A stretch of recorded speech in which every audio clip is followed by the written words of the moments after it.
Okay. Welcome, everyone. I'm calling this meeting of the Borough Council of Highland Park to order. This meeting is called to order in accordance with the Open Publics Meeting Act. None of this notice of this meeting was sent to the Home News Tribune, the Star Ledger, and the Highland Park Planet on June 5th, 2020, and was posted on the Borough website at www.hpboro.com and was posted posted on the bulletin board of the Borough Hall, 221 South 5th Avenue, Highland Park, New Jersey on June 19th, 2020, and has remained continuously posted as required by law.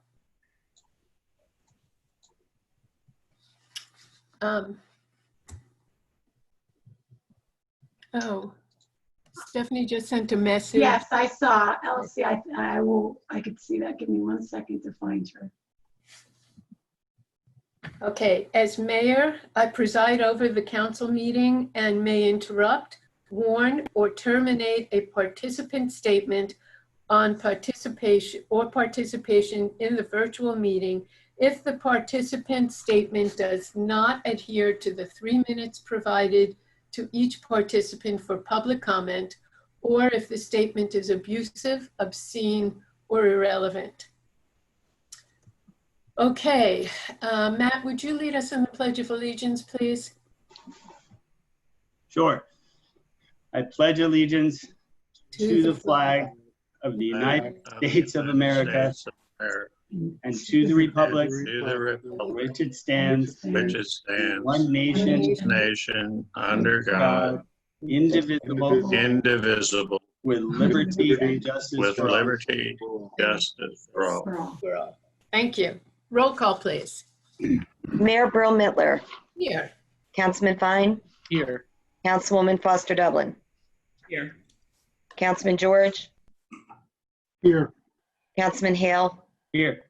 Councilwoman Kim Chohan. Here. Councilwoman Welkowitz. Borough Attorney Schmier.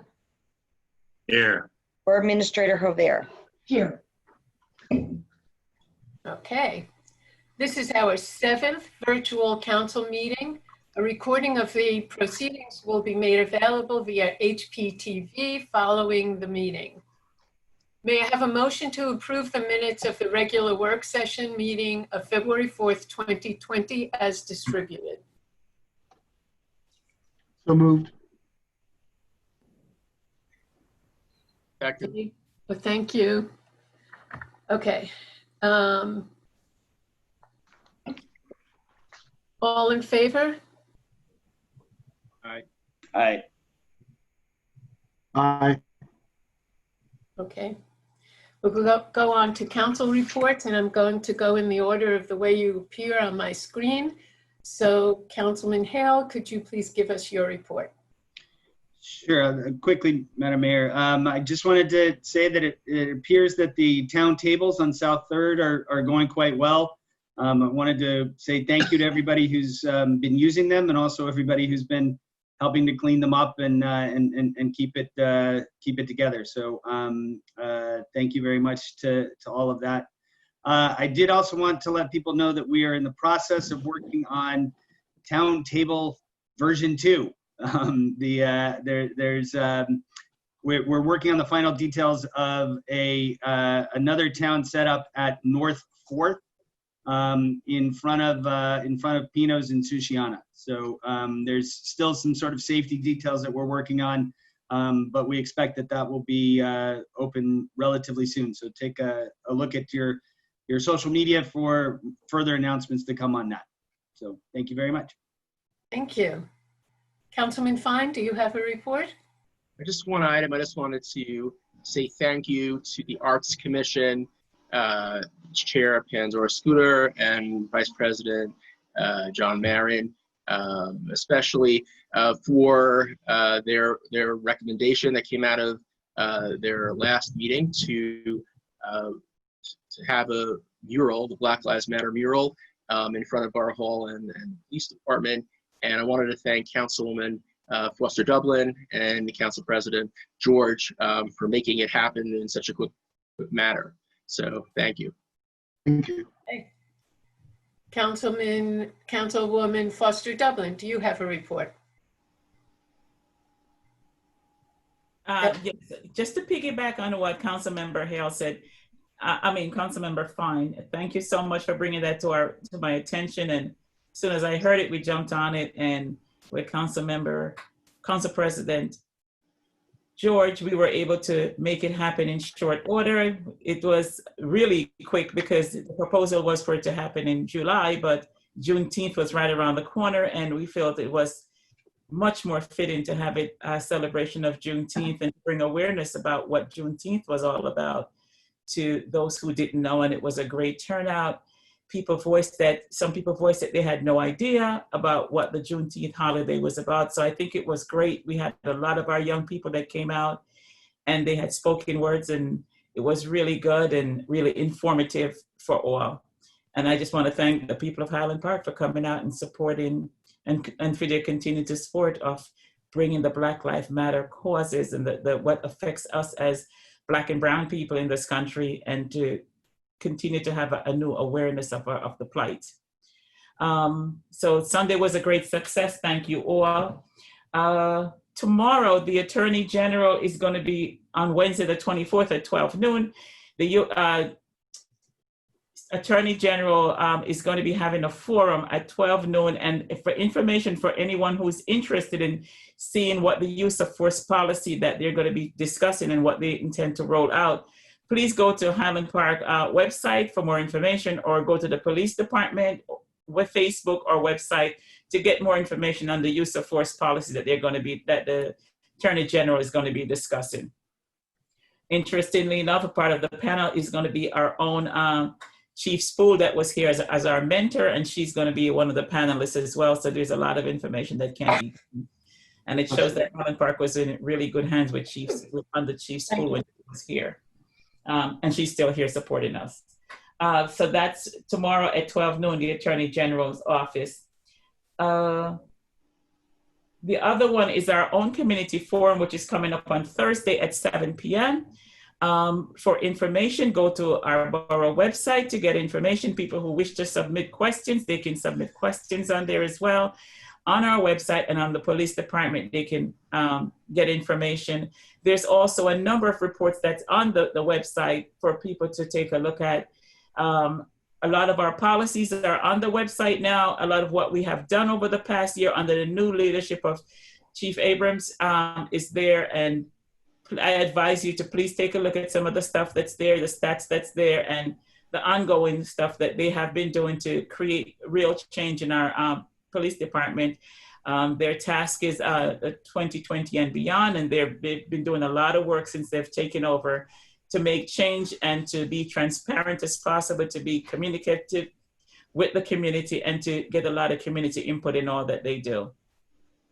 I just want to caution people on one thing, that I have had conversations where people are calling the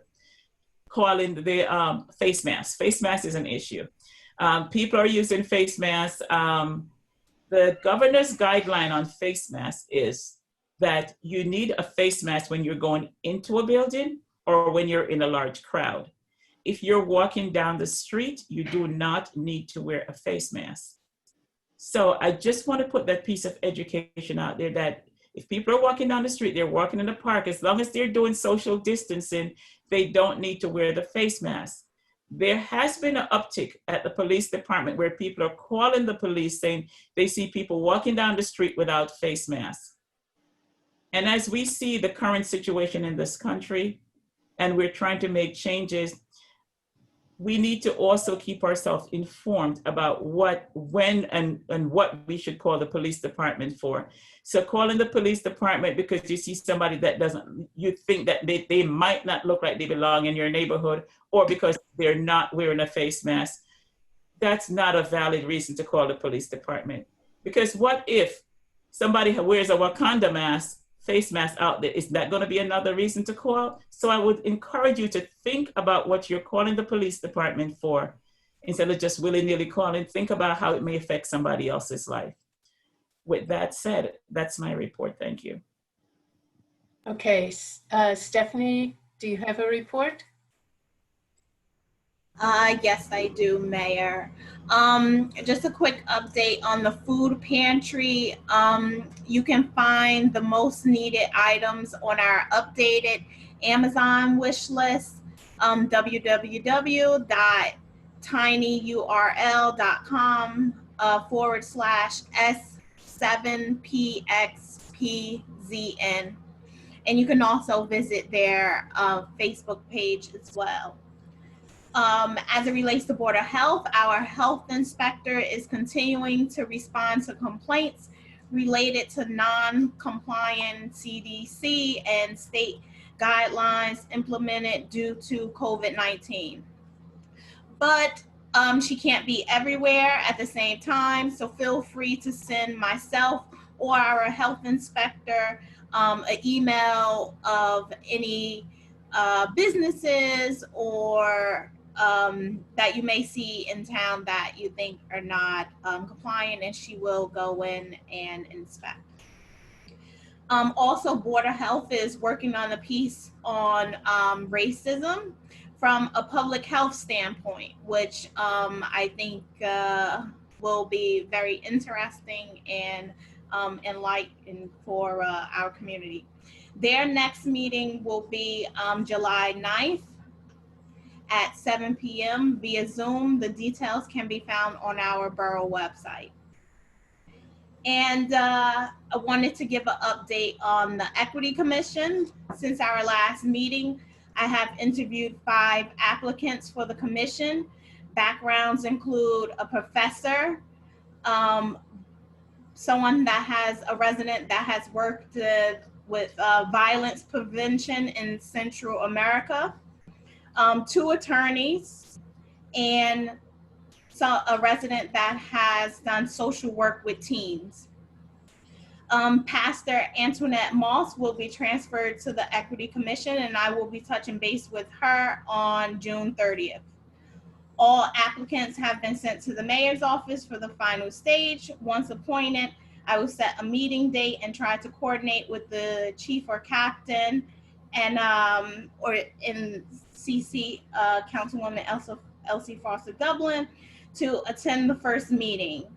I'm expecting the commission to review all law enforcement reports that are legally within their authority.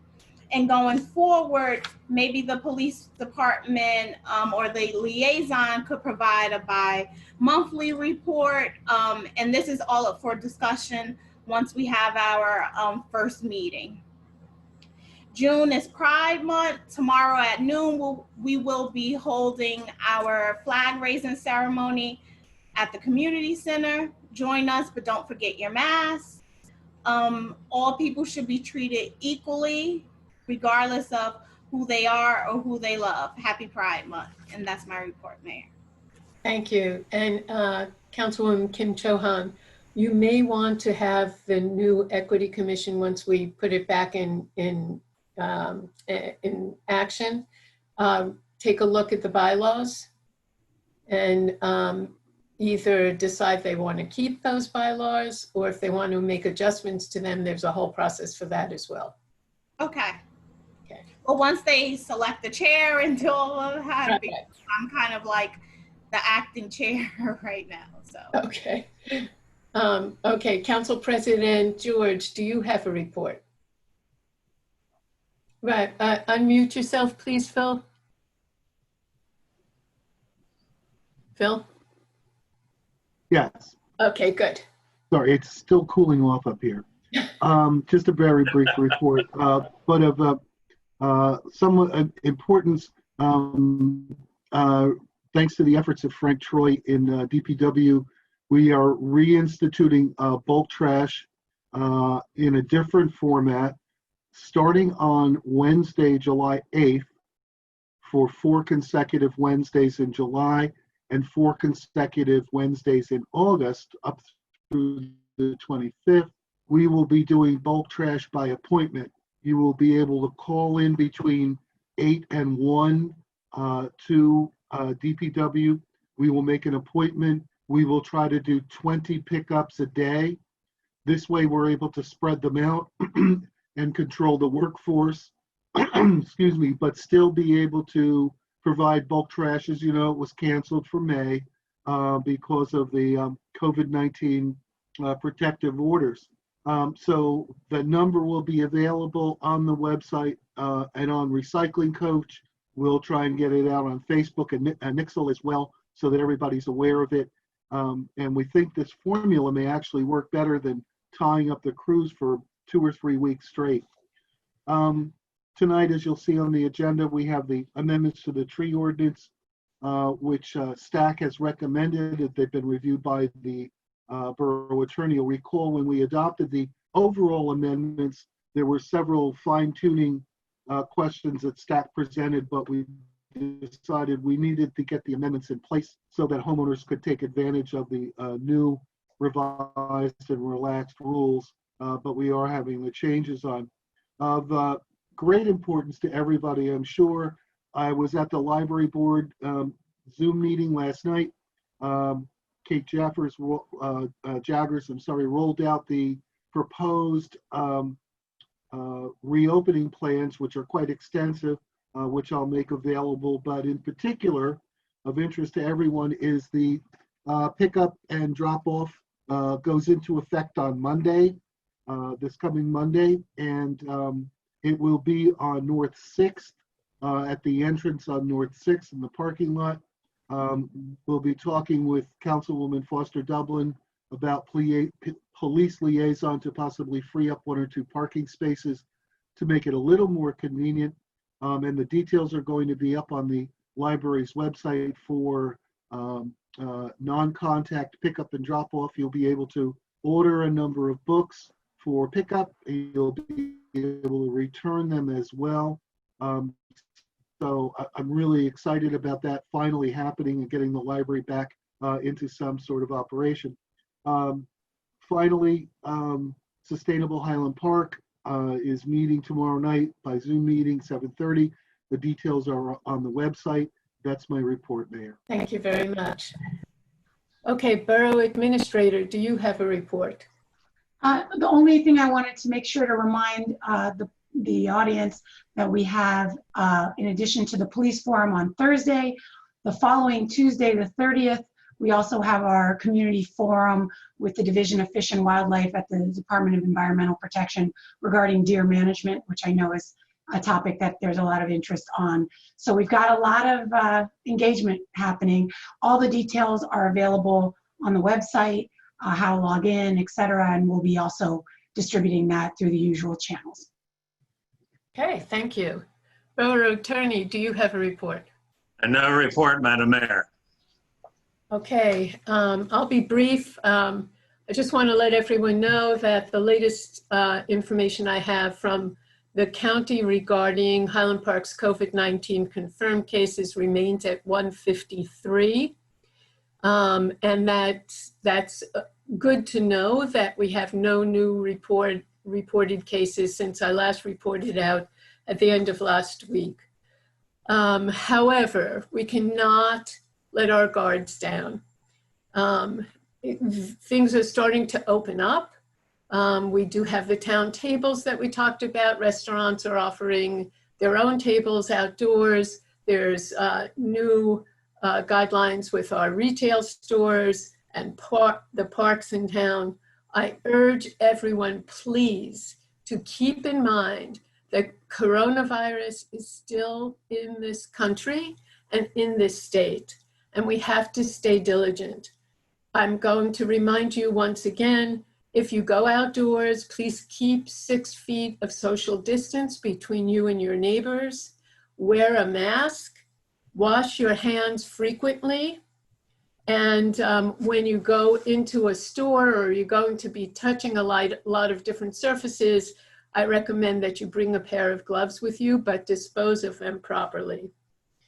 Additionally, I want to give a shout out again.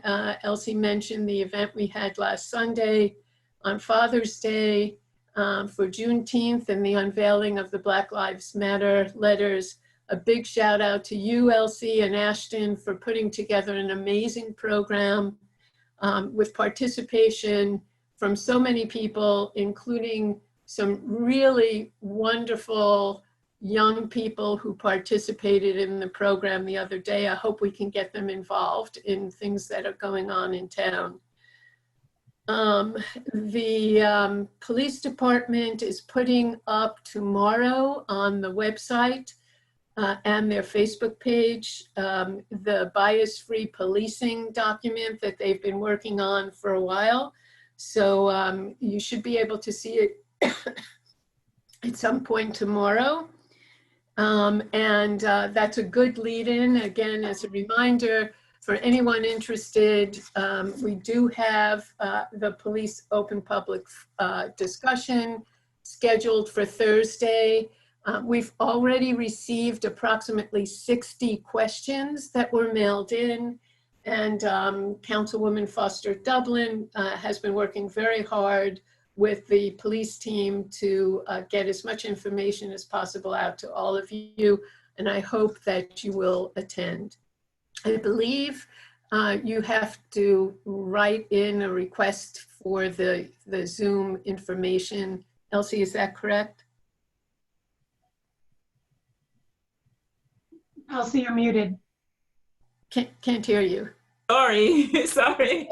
We're requesting that folks send their information in, because in all fairness, the persons that submitted their questions, we go to those questions first to get answered.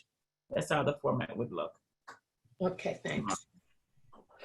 All right. It's now time for the first public discussion. Oh, I'm sorry. Yes, Stephanie?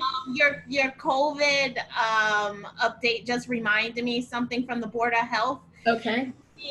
That overall from the county, because you just mentioned we're still at that number, Middlesex County has a very poor testing rate, one of the lowest in the state. So we're not testing, we don't know. So I encourage everyone, we were all at a protest, we were all together, to go on the county website, and it's free, and it's not the nasal one, it's the saliva test, and it only takes a few minutes. Go get tested, therefore and you won't end up at the town tables not knowing that you should be self-quarantining for 14 days.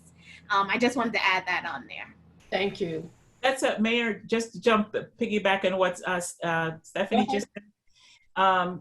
She has a very valid point. I went last Friday and I had my test done, and by Monday we got the results back, and then maybe it was last Thursday, and I got my results back on Monday, and then they followed up with a letter. So It's very easy. It took no more than 15 minutes to get it done, from getting online to getting the whole process done. So it's very easy.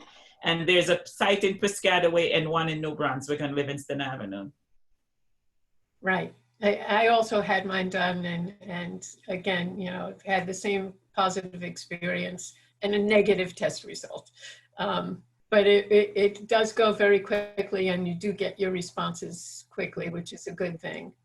All right, I'm going to move on now. It's now time for the first public discussion session. Total time allotted is 21 minutes, 3 minutes maximum per speaker. Comments are limited to items that are on this agenda for this portion of the public comment session. If you want to speak on an item that is not listed, please do so at the second public comment session later in the evening. The Borough Clerk will be monitoring the time, and Joan, you're indicating when 3 minutes have lapsed, correct? Yes. Okay. She will give you a warning when there is 30 seconds left for your time. There'll be a hard stop at the 3-minute mark to make sure everyone has a time to speak. Last time, unfortunately, some of the speakers went on quite long, and not everyone who wanted to speak had a chance to do so. So that's why we want to make sure we're fair to everybody. As a reminder, I may interrupt, warn, or terminate a participant's statement, or if it does not adhere to the 3 minutes provided, or if the statement is abusive, obscene, or irrelevant. You will, if you run over 3 minutes, you will have an opportunity to come back up and speak again in the second public session. But we're going to allow phone numbers that have not had a chance yet to speak first. If you would like to speak, please raise your hand by pressing *9 on your phone keypad, or select the raise hand button on the application. The Borough Administrator will announce your turn by reading out your name or the last 4 digits of your phone number. Please begin by telling us your first and last name as well as your address. Again, if you would like to speak about a topic on the agenda, please press *9 or the raise hand button now. All right, Mayor, it looks like we have a few hands raised. The first one that comes up, Rebecca Cypus. You are now unmuted on my end. It looks like you now may please restate your name and address for the record. Thank you. Good evening. My name is Rebecca Cypus, and I live at 52 Brookdale Court in Highland Park. I'm a professor at Rutgers and a member of Highland Park's Orthodox Jewish community. My husband is an Orthodox rabbi with a PhD in sociology. I would like to address the agenda item of goals, specifically that of transparency with respect to the police department. The council's stated goal, what's proposed on the agenda, of ensuring that the police department is, quote, properly staffed, seems insufficient to me and should be expanded to encompass proper staffing, training, assessment, and transparent reporting. With the recent rise in violent anti-Jewish attacks nationwide, the Jewish community relies on a visible police presence and positive police relationships. I'm grateful that the Jewish community in Highland Park enjoys such a positive relationship with police. However, we are alarmed that some Black residents of our borough feel unsafe living here due to concerns over racial profiling and bias. As you know, preliminary findings in the DeLacy-Davis report render these concerns justifiable. The goal of transparency in policing is essential to the welfare of our entire community, including, I would say, the police themselves. I therefore join with members of the Black community in asking that 1, Highland Park engage a paid independent auditor to perform a comprehensive assessment of patterns of racial bias in the police department. 2, initiate a sustained program to train officers in racial bias and de-escalation. 3, develop a plan for ongoing systematic review of policing data, including input from the community to identify racial bias. 4, establish a transparent complaint process, including anonymous options. 5, create a civilian oversight structure. 6, implement a commission to make recommendations for creating a bias-free police department. And 7, adopt and implement a bias-free policing policy, which may be in the works, I understand. Additionally, I ask that a clearly itemized budget for the police department be posted online every year, not just summary, but itemized. This should include sources of funds, spending by expense type, spending by activity, and most critically, performance metrics. That last category is crucial as it represents the best and only way to make demonstrable progress. I understand that the police department has recently released a page of data on the use of force in the past year on Facebook. I find this puzzling as Facebook is clearly not an adequate or official channel of communication. Moreover, the document released is highly incomplete as it does not provide statistics on traffic stops, searches, frisks, pedestrian stops, drug arrests, detainment, or suspicious person calls. Transparent reviews of all these parameters are needed to see where racial bias exists so that we can prevent the escalation to the use of force. Clear performance metrics and reporting of outcomes will help ensure thoughtful analysis. Again, as visibly Jewish residents of Highland Park, my family is grateful for the strong partnership with the police. Greater transparency will help all of us. Thank you. Thank you. Is there another speaker? Yes, there is, Mayor. Looks like Peter Spool is up next. Peter, please restate your name and your address, please. So before Peter starts, Joan, you're going to have to be louder because I cannot hear, and I'm sure the speaker can't, when you're announcing that they have 30 seconds. Okay. Thank you. Go ahead, Peter. Hi, I'm Peter Spool. I live on South 2nd Avenue and Graham Street on the corner there. I have some comments and questions about the resolution to appoint a part-time director of finance and chief financial officer and qualified purchasing agent. First of all, looks like the resolution appoints her to be a purchasing agent yesterday, even though it hasn't been passed. I'm also not sure what the difference is between financial officer and chief financial officer and director of finance. Thirdly, it has separate salaries for those positions, even though this is the same person. And if you, specifies no more working time than 21 hours a week, even though it's an annual salary. Now, doing the division, that's over $100 a week. And yet, it doesn't give a minimum amount of time that she has to spend on these things. And there's no salary for purchasing agent. Are we to assume that comes for free, or is there a salary mentioned somewhere else? Since there's no minimum number of hours mentioned, she could theoretically work no time and still get this annual salary. This is a gap in your resolution, and it should be modified to include a minimum or specify a payment for hourly work rather than an annual salary. Can you begin by telling me what the difference between a chief financial officer and a director of finance, and why you're not appointing two separate people for that so that you get some oversight? So I'm going to turn to the borough administrator to explain the finance department as a whole. And how they fit in. In our case, we're a relatively small municipality, and the position we've chosen to fill as a combined position, I'm going to work backwards a little bit. Qualified purchasing agent is an additional qualification that she has and is bringing, it affords certain flexibility when doing purchasing and also additional expertise in navigating what is required. So that isn't a separate salary. It's just in order for her to function in that capacity, we have to name it by statute to be able to take advantage of that. The director of finance position, it's something that has been in the borough in the past. We've had part-time CFOs for quite some time in the borough. And in part, it's a very tough position to fill, and we're very lucky to have found Ms. Majeski to work for us in this capacity.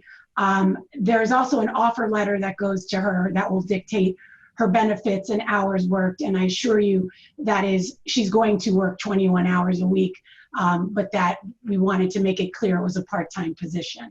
So the director of finance is also overseeing the tax office, the assistant finance officer, as well as payroll functions, and is taking those responsibilities on, which is a new way we're reorganizing the department. And then the CFO is a certified position that every municipality must have. So that's why a lot of this is statutorily driven in terms of how we handle it. And we think we divided the position into two different positions because we think there are some differences in responsibility. So that's how I guess express it. Thank you, Terry. So who provides oversight? Peter, we have to move on to someone else. You're welcome to come up to speak again at the second session. Okay. All righty, we do have another hand. Matthew Hirsch, unmute yourself and you may please state your name and address for the record. Thank you. Hi, it's Matt Hirsch from 333 Felton Avenue here in Highland Park. I'm going to go backwards because I just wanted to express my support for the resolution to appoint part-time director of finance, chief financial officer, and qualified purchasing agent. Mainly because if you look at the financial history of the borough going back 10 or so years, there was not a whole lot of oversight, and this precedes a lot of your tenures on the council as well. So I think a lot of the holes that we got dug in or possibly because of a different structure that oversaw the budget process. And that's all I'll say about that. But I did want to just mention one thing about face masks, which is why I was here. And I know it's not on the agenda, but it was mentioned in 2 council reports. So I figure that's an opportunity to do so. I know we hear conflicting kind of data about, or conflicting mandates about face masks. I mean, I think I even heard, wear a mask, but we don't have to wear masks. No, Governor Murphy's executive order does not require people to wear masks outside if they are not within 6 feet of each other. But the problem is, though, and I think what we're seeing as we're opening in town is that people don't wear masks when they go outside, and then they enter retail establishments without a mask. There are several proprietors who are not enforcing mask wearing upon entry of a store, and that's just my own, unscientific observation. But I'm sure we can all share that observation. If the town were able to, make a strong statement either through its Board of Health or other avenues to really encourage not only that people wear masks when they're in town, even just walking around, but to make very, very clear that if you're a proprietor and you are allowing people to not wear masks in the store, that's illegal, and there are consequences stemming from that. And then the only reason why I say that, not to sound like a big old Karen over here, but the only reason why I say that is because there's so much evidence that shows that face masks are critical to stopping the spread of the virus. I mean, it's just like, you see people without them and you're just like, what the heck? You should be wearing one. In fact, even there was a Washington 30 seconds. Post. 30 seconds. Thank you, Joan. There was a Washington Post editorial published earlier this week that cited a study by the Proceedings of the National Academy of Sciences that finds that face masks are, quote, the most effective means to prevent interhuman transmission. So it's a really good opportunity for municipalities to come down strong on this type of enforcement, not to be rogue like Asbury Park, which just opened the restaurants willy-nilly. But I think there's an opportunity for Highland Park to make a strong statement in this. Thank you. Thank you, Matt. And I see 2 council members' hands up. I'm going to start with Matt Hale and then Elsie Foster-Dublin. So I just wanted to Matt's point about letting businesses know, or making sure that businesses know about the requirements to have face masks inside of the businesses. This morning, Main Street Highland Park sent out an email to all of the Highland Park businesses reiterating the fact that in-store requires that there are masks. And they did that in a couple of different ways, both throughout the entire social media channels that Main Street Highland Park uses, but then also through that Main Street Highland Park email list, which is quite extensive as well. And it's really a very strong effort that I think Rebecca and at the council's urging to make sure that businesses do recognize that under the current policies that masks are required inside. So I think that they've made that statement. This isn't the first time they've made it, but they made it again just this morning. So I think that that's important, and they'll continue to make those types of statements. I did want to also just recognize and point out that it is a difficult thing reopening a business. It is a tough time for our businesses right now. And as you are going into this to businesses, and as you are going in, to start to reopen, if people could just please remember that when a business owner does ask you to put on a mask or points to a sign or something like that, that they're doing their best to follow the orders, and they're doing their best to and to not give them a hard time. I mean, we've also had people come in and give business owners a hard time about having to wear a mask. And so I just wanted to, this is something that requires effort on both ends of business owners and people who go in, and masks are crucially important. But it is a tough thing to be a cop to your customer at that time. And I just want people to recognize that and please put on your mask as you go in to help this process. So. Thank you. Elsie, you wanted to speak? Yes, I just want to add to that I fully agree with everything that Councilmember Hale said, that the mask is critically important when you're going inside of a building. And when you should definitely practice safe social distancing. However, there has been, I think, 64 calls to the police department saying that people are not wearing face masks when they're outside. Not when they're in a building, not when there's a large crowd, that people are walking down the street without face masks. I just need for everyone to think about why they're calling the police when this is not not an issue for the police to police. People can walk down the street without a face mask, and I'm afraid that it's going to come into another situation where people are walking in certain neighborhoods and people are calling saying, this person doesn't look like they belong in my neighborhood. And this is where this is going. So be mindful of what you're calling the police for when there's no law that says if you're walking down the street, you must wear a face mask. You should social distance, but there's nothing that says you have to wear a face mask. And I would suggest maybe you say to if you feel that the person is close to you, take the other side of the street. But it's not an issue where you should be calling the police department because you see someone walking down the street without a face mask. It's only going to lead to something worse. And we've seen many times in this community where people are just walking down the street and they're targeted because people think they don't look or they don't belong in that neighborhood or something like that. That's all I have to say. Okay. How are we doing on time for questions? I think we have time for two callers. I mean, callers, you know what I'm saying. Speakers. Looks like Rob Scott is up next. Rob, please unmute yourself and then state your name and address. Yes, my name is Rob Scott. I'm at 25 South 2nd Avenue, apartment 1 in Highland Park. So I have two comments to make. One is with respect to the issue of the police, and specifically to refer back to the issue of the police budget that was raised at the last meeting. I just want to remind everyone that we were promised a line-by-line review of the police budget on a timeline to potentially make changes in November. And I also just wanted to emphasize that promise was made before we found out at the meeting last time that the budget had to be voted on last time. So I just, forgive me if I have some suspicion about whether or not this happens.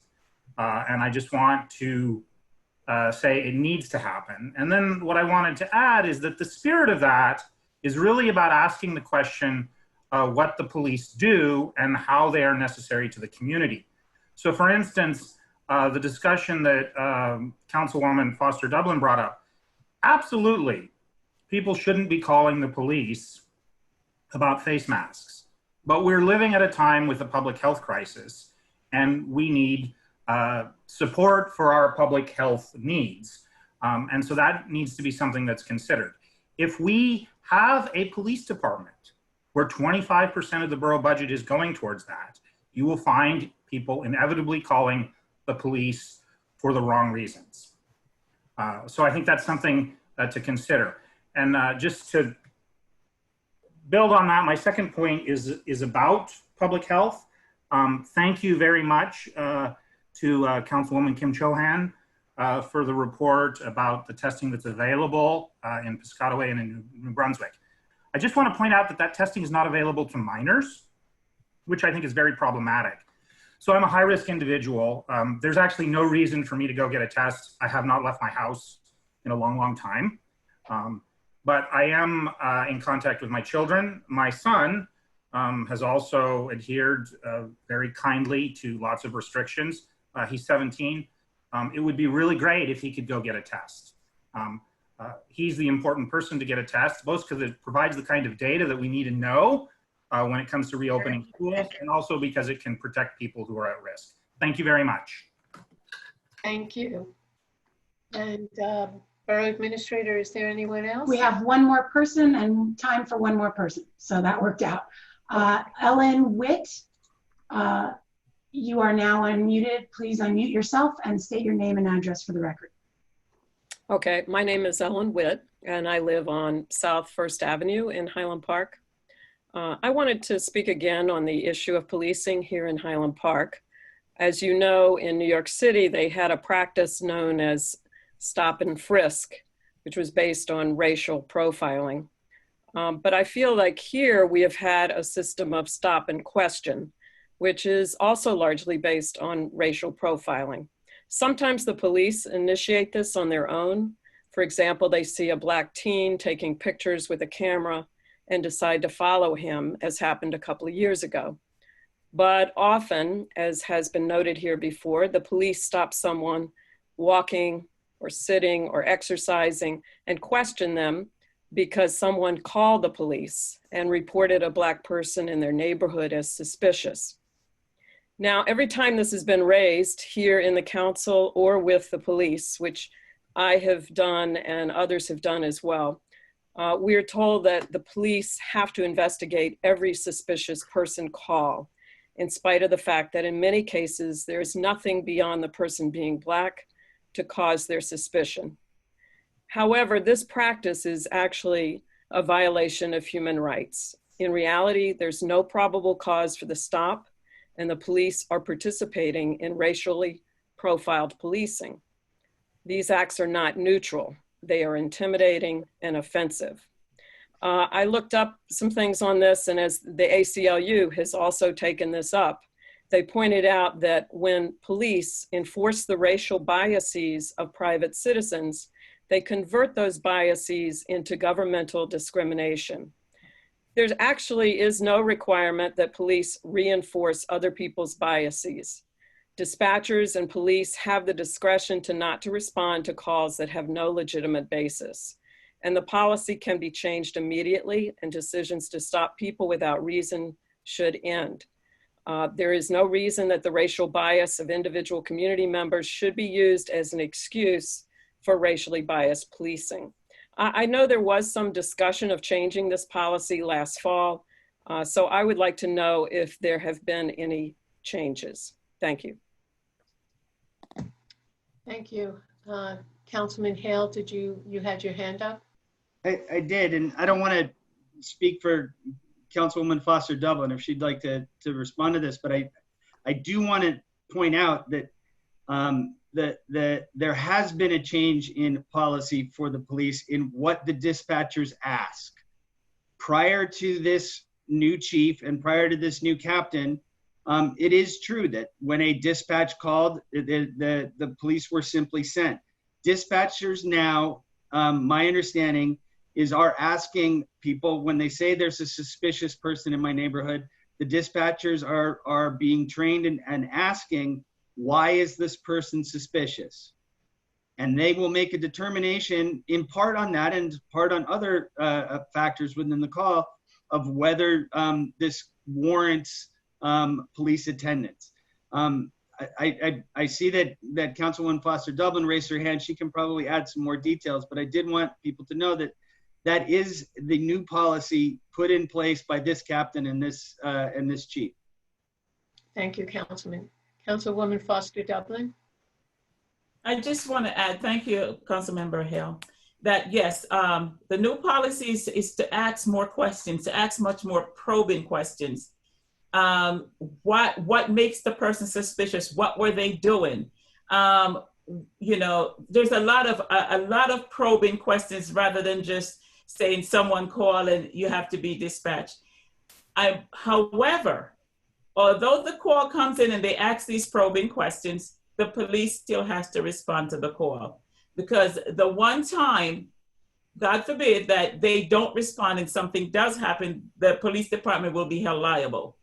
So yes, the dispatchers ask a series of questions and then the police have to follow up. And 9 times out of 10, it could be just someone walking through the neighborhood, minding their own business, and then, or they might see something catch their eye, they stop to take a look and then they move on. And then 10 houses later, here's the police car pulling up going, you know, hey, how are you? They put the police officer in an awkward position and they put the person who is being pulled over now and being questioned in a very, very awkward position, because now 9 times out of 10 or 99.9% of the time, it's somebody that looks like me that's being pulled over and they're saying, well, we got a call of a suspicious African American, and we're just following up, you know, and it just creates a bad taste on both sides, because now you put the police in an awkward situation, and now you put the person who was just minding their business, walking, strolling through a neighborhood, in a very bad situation. And that's why I'm so adamant about these masks, because it's only going to be a matter of time for that phone call to come in. I see a suspicious person walking in my neighborhood, and they might not be wearing the blue mask. They might be wearing a mask from Wakanda, or they might be wearing one of these other masks that people are creating. And then that's going to be an issue. So yes, there has been a lot of things put in place to change the culture of how the police responds to people when they make these phone calls, because there are people in Highland Park who are habitual at making these phone calls. And they call all the time because they, in their opinion, they believe certain people don't belong in certain neighborhoods. And so they call all the time, they make the call. But one of the things that this new chief and captain has put in place is to ask the question, or beg the question, always asking why, what's going on? Why do you feel that way? What's going on? But they still have to send someone out to respond. And it just puts everybody in a bad light. They will continue to tweak and to work on the policy and to get to a better place. Today I heard that there's I'm looking at best practices for police departments, and they're not in our state, but there's a police department, I think it's in Arizona. I'm not 100% exactly where it is now, but when people make these phone calls and the police have to go out there and it's not warranted, they are now writing those people tickets. And maybe that's something that we should be looking at in our PD. That's going to take some time, but we have to look at different best practices all over to curb people behavior and to help them work through some of their biases while they're calling, because they believe that people shouldn't be in certain neighborhoods. But as I continue to work on, look at different policies across the US and to see what's best for our department, working with our PD, we will unveil more. The work has just begun, and it's like just scratching the surface. We have a long way to go. Thank you, Mayor. Mayor, we hit the last speaker was our time for the first comment session. Nope. The mayor may have frozen. We've lost her. Lost her.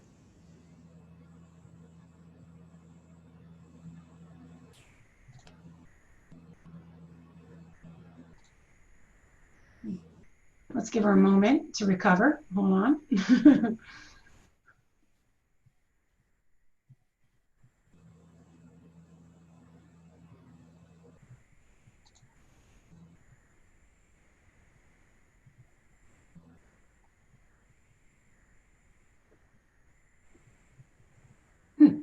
I will give her a call.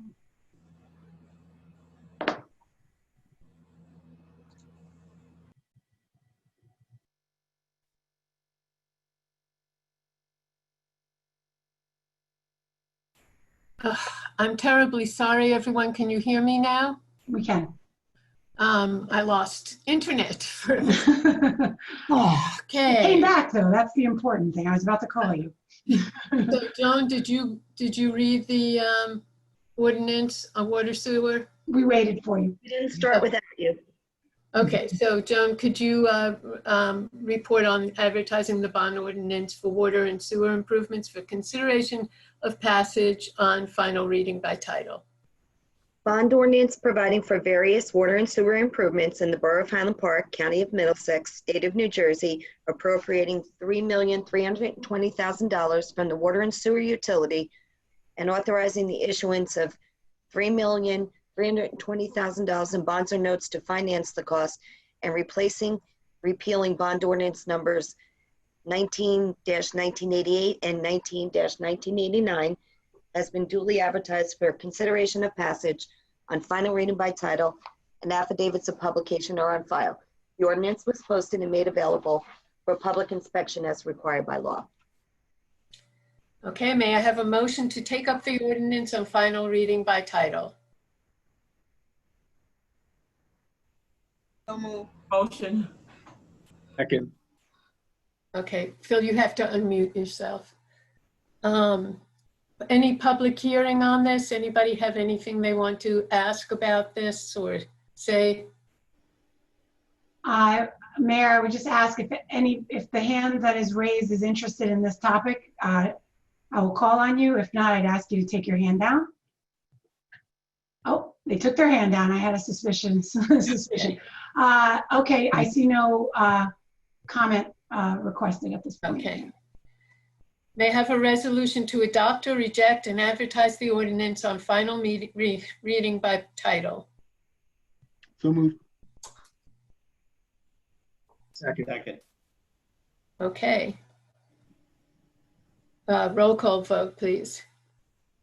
Councilman Fine, Yes. Councilwoman Foster-Dublin, Yes. Councilman George, Yes. Councilman Hale, Yes. Councilwoman Kim Chohan. Yes. Okay, clerk, could you please report on advertising the renewable government energy aggregation ordinance for consideration of passage on final reading by title? An ordinance of the Borough of Highland Park, County of Middlesex, State of New Jersey, establishing a government energy aggregation program and amending the code of the Borough of Highland Park by adding a new chapter 84 was duly advertised for consideration of passage on final reading by title, and affidavits of publication are on file. The ordinance was posted and made available for public inspection as required by law.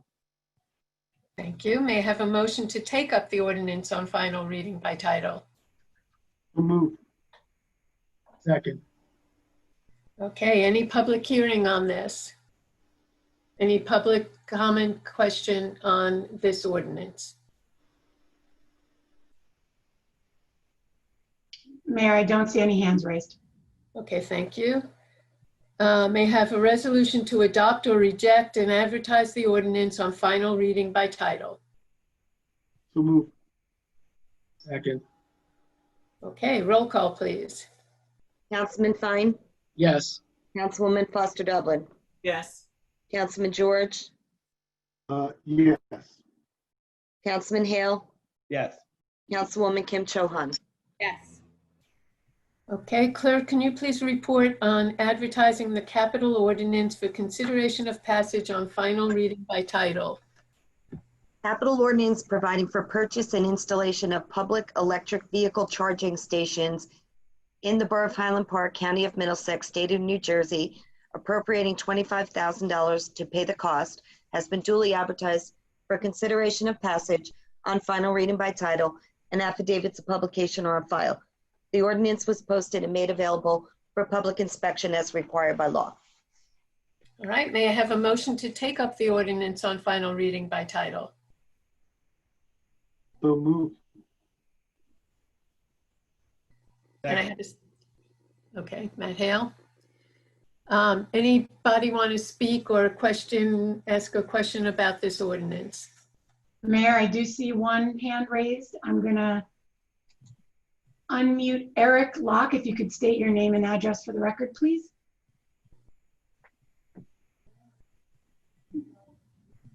Eric Locke, are you interested in commenting? Oh, it looks like sorry, that was me.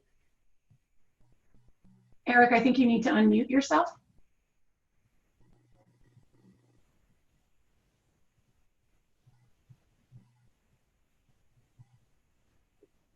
One last time, Mr. Locke, if you're interested in speaking on this ordinance, please unmute yourself and state your name for the record. Sorry, no, didn't need to. Oh, okay. I was about to move on. Sorry about. All righty. I guess we have no comment here.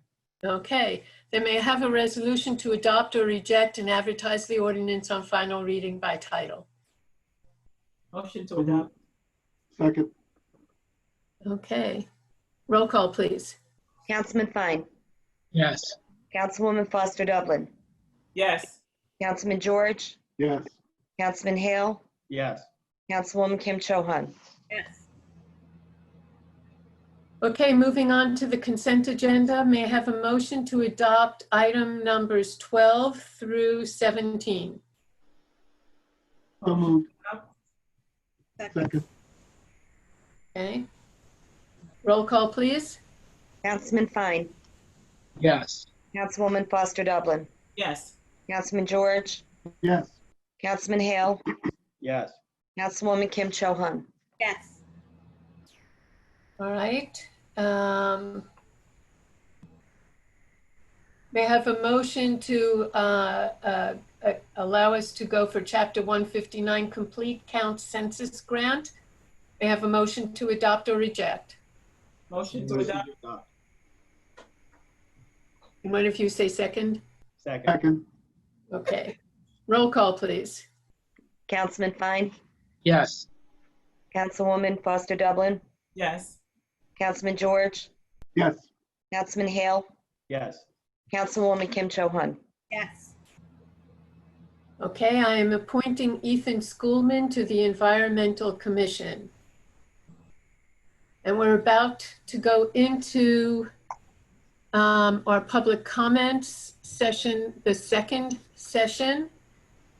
Again, there will be 3 minutes per speaker on any items, subject to a 9 p.m. hard close before we go to our work session. It is now time for this to happen. Each speaker has 3 minutes, but may comment on any topic. The borough clerk will monitor the time and will offer a 30-second warning and then indicate when 3 minutes has lapsed. The session will wrap up by 9 p.m. If you would like to speak, again, please raise your hand by pressing *9 on your phone keypad or select the raise hand button in the application. The borough administrator will announce your turn by reading your name or the last 4 digits of your phone number. Please begin by telling us your first and last name as well as your address. Again, if you would like to speak about a topic on the agenda, press *9 or the raise hand button now. Mayor, did you want me to start with people who haven't had an opportunity, or is it first come? Let's give everyone a chance, so people who have not yet spoken should have an opportunity to. Sounds good, and we'll come back around to the folks, assuming we have some time. With that, I would call on Leticia Almeida. I'm gonna click on your name. I've allowed you to talk. You need to unmute yourself and state your name and address.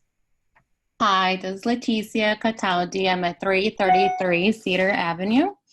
My comment is regarding LC's Councilwoman Foster-Dublin's last comment regarding the suspicious callers. The call about suspicious people.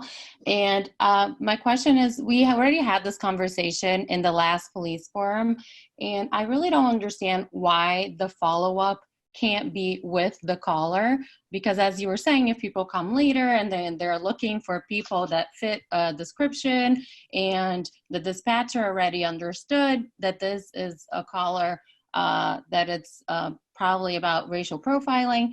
So with that understanding, with all the questions that have been asked, I don't understand why this follow-up can't be with the caller. Like, we really have to make this type of calling harder for people. So I don't understand why they're going and asking the person and not following up with the caller themselves. Okay, I see Councilwoman Foster-Dublin has her hand up. Thanks for the question, but it's like beating a dead horse, because we keep talking about this and talking about it, and the behavior is not changing. And we're hoping that now that people actually see the detriment of making these phone calls. We've seen George Floyd, we've seen the myriads of young Black people that their lives have been taken because of phone calls that people may have made and decisions that have been made. And earlier when I last spoke, I spoke about a state. The state is Washington State. And in Washington State, they ask all these probing questions.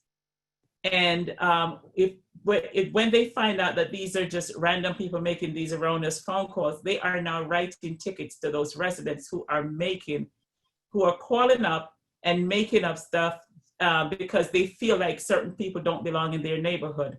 However, the officer have a responsibility to respond. God forbid that it's one of those times where something was going on and nobody went out to respond.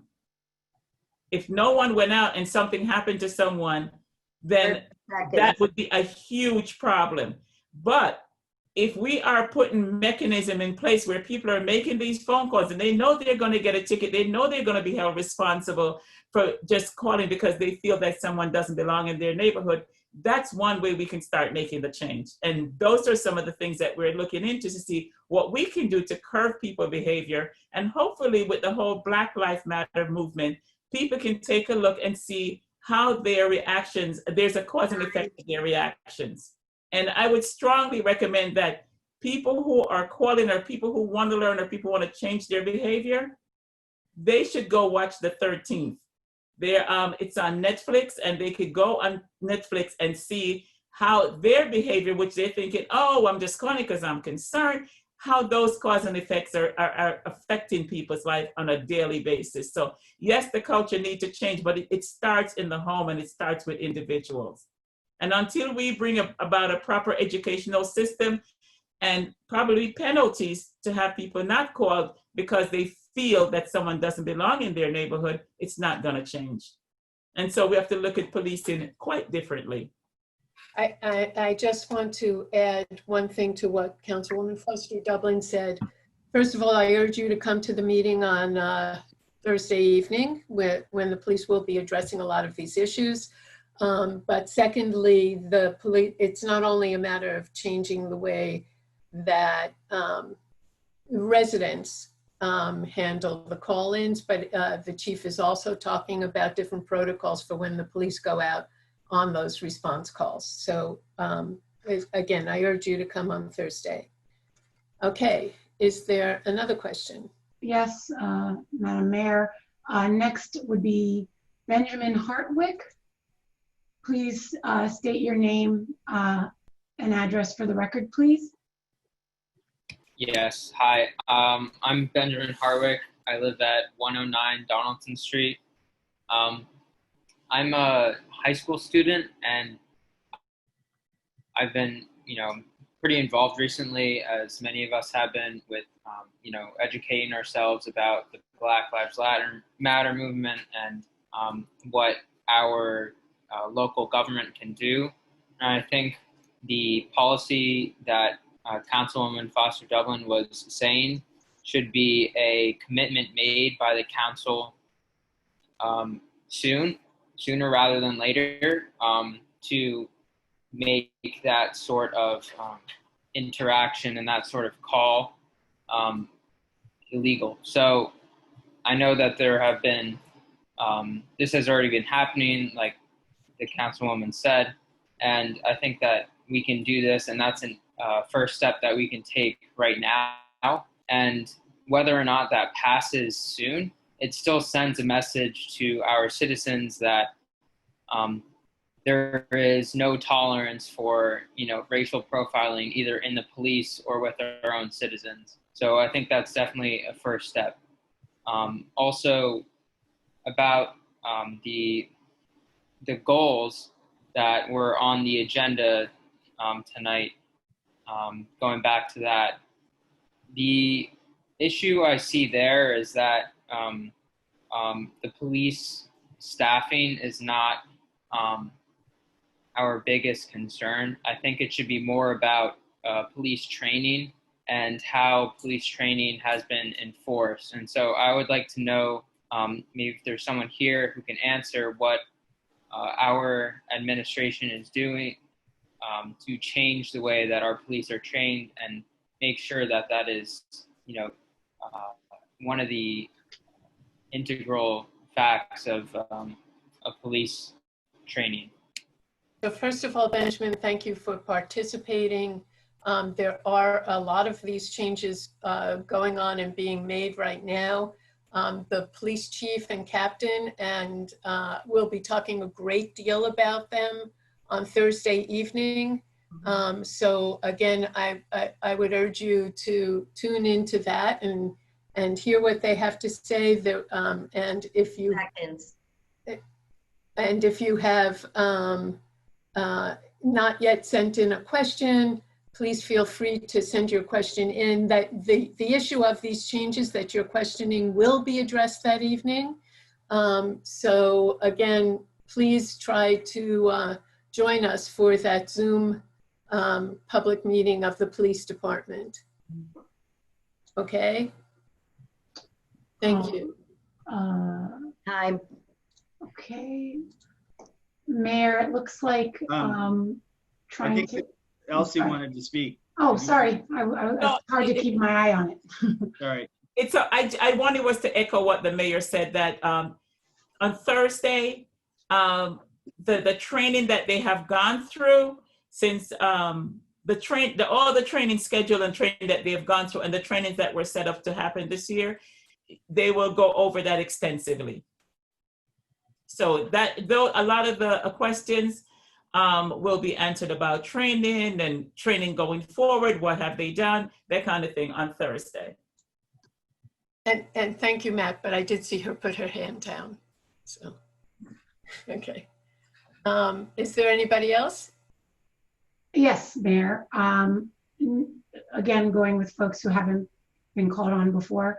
Alvin C., you're on. Please unmute yourself and state your name. Hi, my name is Alvin Chin. I live at 31 South 3rd. And this is about the upcoming Middlesex County Hazard Mitigation Plan update, which is in development. Currently, it's taking place with Middlesex County OEM. But in the past, the borough has appointed to the local Hazard Mitigation Planning Committee mainly technical staff, and I'd like to ask that there be someone from the Equity Commission and possibly the Planning Commission to the local planning committee to address some spatial and geographic issues that may disparately affect people in communities that might be represented better by those commissions or boards. Okay, thank you. We will definitely look into that. All right, looks like Anna Gable, you're next. I've unmuted you. Please state your name and address. Hi, this is Anna Rose Gable at 1625 Parker Road. I have 3 questions for the council, and I will state all 3 of my questions before ceding the rest of my time. So I appreciated Councilmember Kim Chohan's updates on the appointment of new members to the Highland Park Equity Commission. In addition to committing to repopulate the commission, Councilmember Chohan has publicly committed to extending the role of HPEC to include civilian oversight, data review and analysis, and even review body cam and cam video residents who have mates. So I'm hoping that you can provide additional detail on the civilian oversight role of HPEC. Anna, stop for a second, Joan. Anna, you're breaking up. It's hard to hear you. I stopped the clock to tell you that. Sorry. Hello? Hello? I think my connection may be bad. All right. Hello? Hi. We can hear you, but it's fairly garbled. Yeah. Try again. Anna? Hello? Hi. Do you want to try again, and we'll start your 3 minutes over, because I could not understand what you were saying. Hello? We may have lost her. Tell you what, I'm going to mute her, and we'll try. But maybe we could. I'll lower her hand, and she could try to raise her hand again, and we'll call on her again. Okay. Next one on deck is coming up as. Hold on one second. I just got to lower the hands as I go, otherwise I get very concerned, get very confused. hold on one second. And I think I might have unwittingly lowered a hand, but I have the name written down. Sorry. R. Ostrov, you are now on deck. Please state your name and address. Hi, this is Randy Ostrov. I live at 220 Wayne Street. I came into the meeting a little bit late, so I apologize if this has already been addressed and if I missed it. I thank the mayor for committing to a line-by-line review of the public safety budget. And clearly we need this review and identification of funds for possible transfer to happen sooner rather than later, since the transfer itself will have to take place in November. So I'm wondering if someone might be able to share what the timeline is for the line-by-line review of the public safety budget, when we can expect this review to begin. And again, I apologize if that was already covered.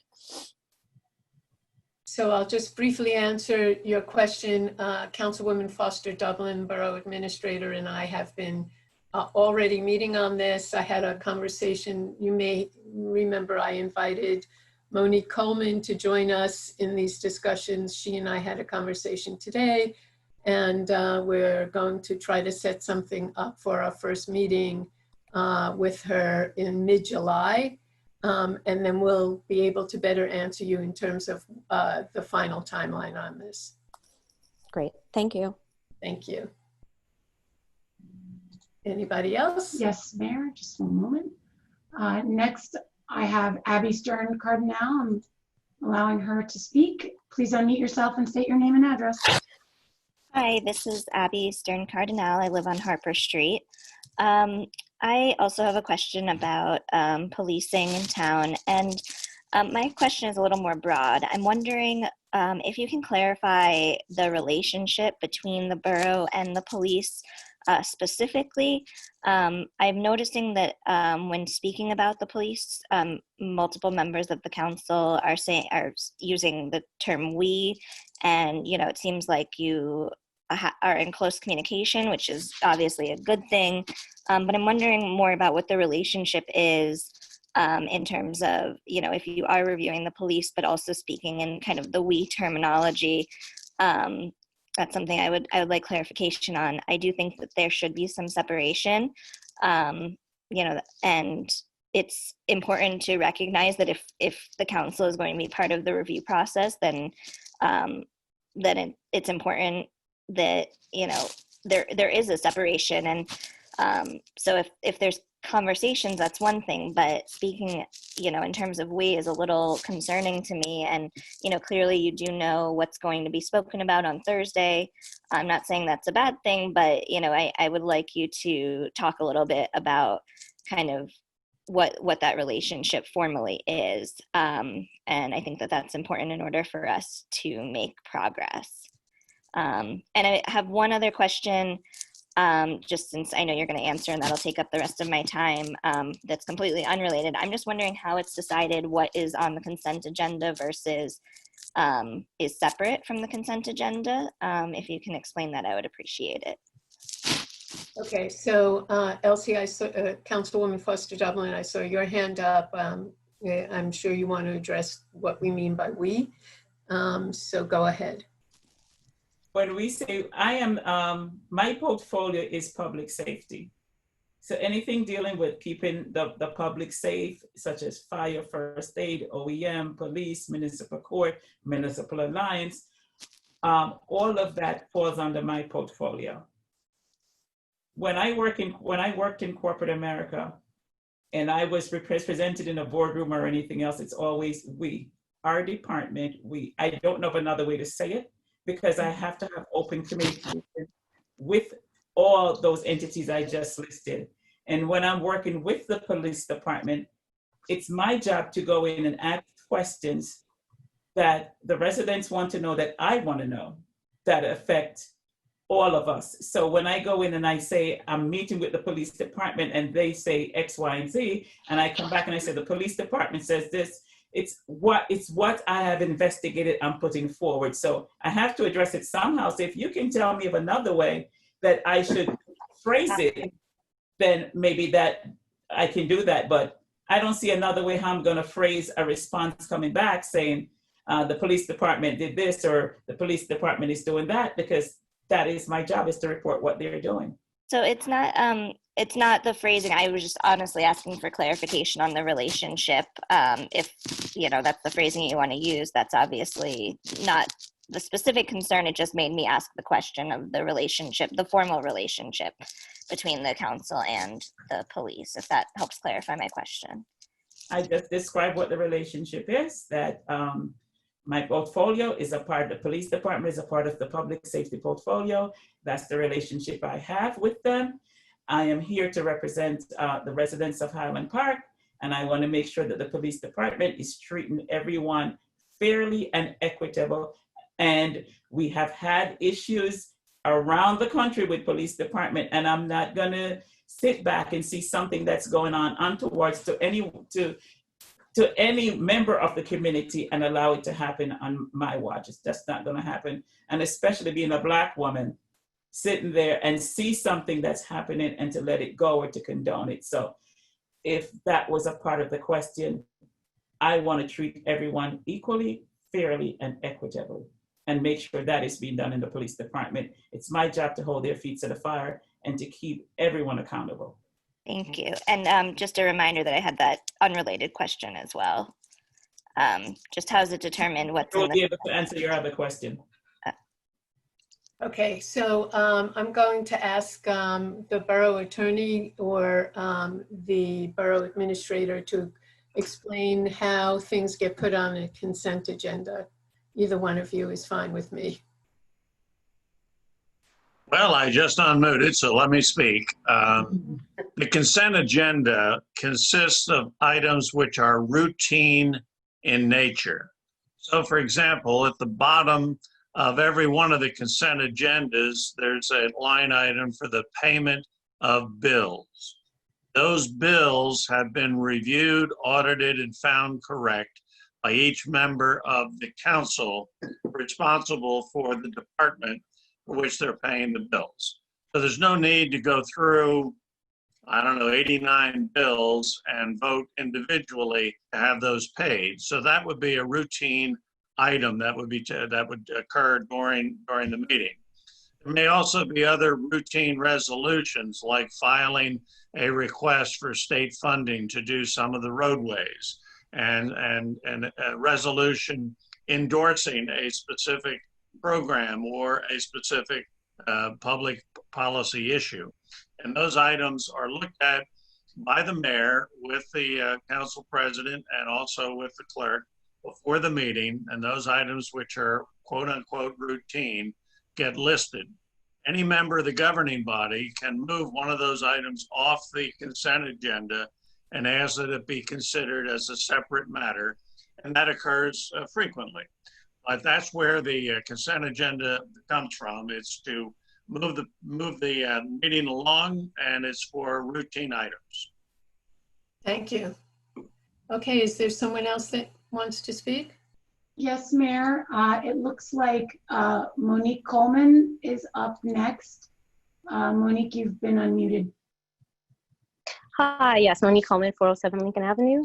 I have a question and a comment. Question. This is regarding the board, the council goals. Is it correct that you are going to be working on that this evening and passing or approving the goals as they are, or as they? So I'll address that for you.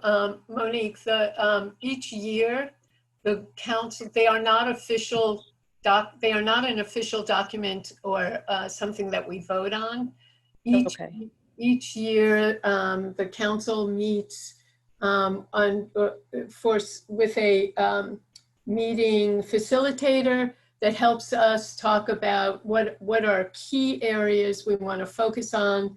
Certainly, the goals are just basically a list of things that are very broad, under which we each have very specific things we want to work on. The goals are broad so that we can address many different things under each of those topics. So it's not an official document by any means. Okay, thank you for that.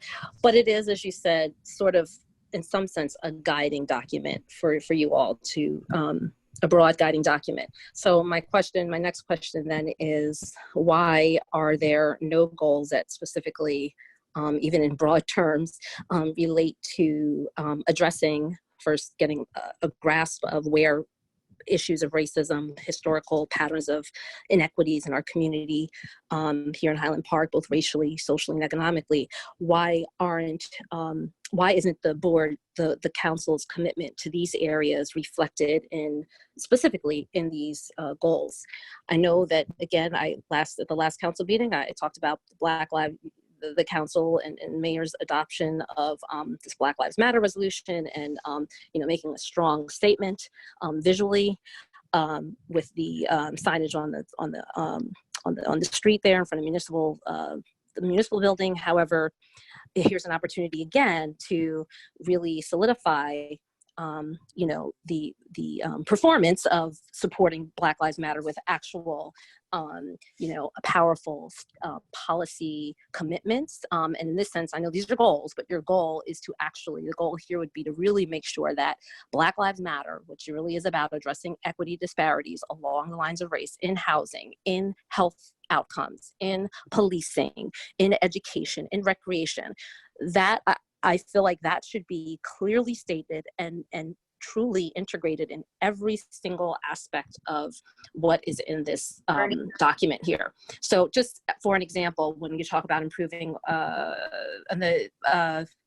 working to fill business vacancies on Woodbridge Avenue, right there could be an equity goal or objective under that goal. But it's hard for me as a resident concerned about this to read further into this to know how if you even intend to address equity in that goal. Are you looking at how many minority-owned businesses you have and what can be done to increase minority-owned businesses? I mean, it would be really wonderful. And I'm asking this, if you could please consider making a strong statement and tying in equity in all of your goals, as broad as they are, but really including that in every goal that you have here on this document. As unofficial as you say that it still is the council's guiding framework for how you're going to do your work for the year.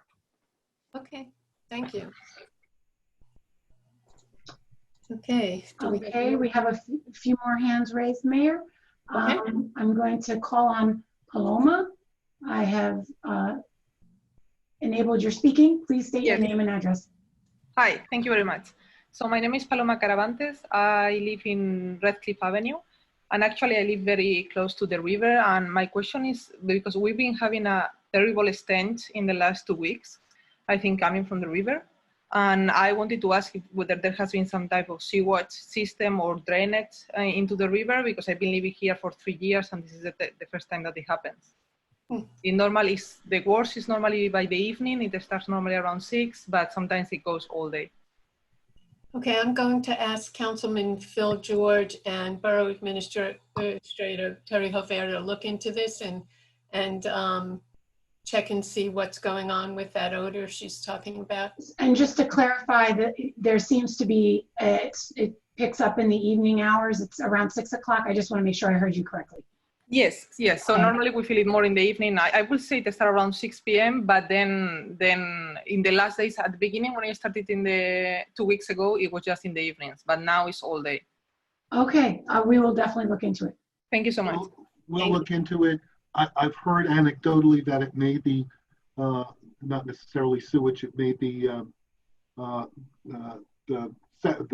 large growth from the spring, which we had little unusual growth, which is now decaying, but I'll reach out to the Lower Raritan Watershed Partnership. They should have much better information. Right. Thank you. Okay, is there anyone else? Yes, there is, Mayor. Next up is Michael Gordon. Please state your name and address for the record.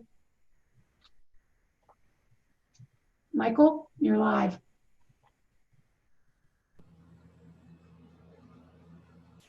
Last call, Michael Gordon. If you'd like to speak, now's your opportunity. All right, Mayor, I'm going to propose we move to the next person. Hold on a second. To the person whose phone number ends in 0996, I'm going to unmute you. Please state your name and address. Hi, this is Anna Rose Gable again at 1625 Parker Road. My connection cut out before. Much better. So again, I have 3 questions, and I'm just going to re-ask my first one because I don't know how much you heard or didn't hear, but I'm going to ask all 3 questions and then hopefully get a response. So I wanted to say that I appreciated Councilmember Kim Chohan's updates on the appointment of new members to the Highland Park Equity Commission. I know that in addition to committing to repopulate the commission, Councilmember Kim Chohan has publicly committed to expanding the role of HPEC to include civilian oversight, data review and analysis, and possibly body cam video with residents who have complaints. So I'm hoping that someone can provide additional details on the civilian oversight role of HPEC. My second question, concerned residents of Highland Park have been actively asking for policies and practices that address the racial disparities and discriminatory policing since 2018. And as Monique mentioned earlier, we are looking forward to the mayor, council, and HPPD moving beyond public displays and an individualistic view of the need for change and toward demonstrating that Black Lives Matter through significant policy change. The mayor committed to a line-by-line review of the budget in the June 9th council meeting with a plan for transfers to the budget in November. So I'm wondering when the public can expect the line-by-line review of the HPPD budget to begin. My third question, just following up on the last comment from the first public comment period, where could the public find a written version of the dispatch policy that was described by Councilmember Foster-Dublin?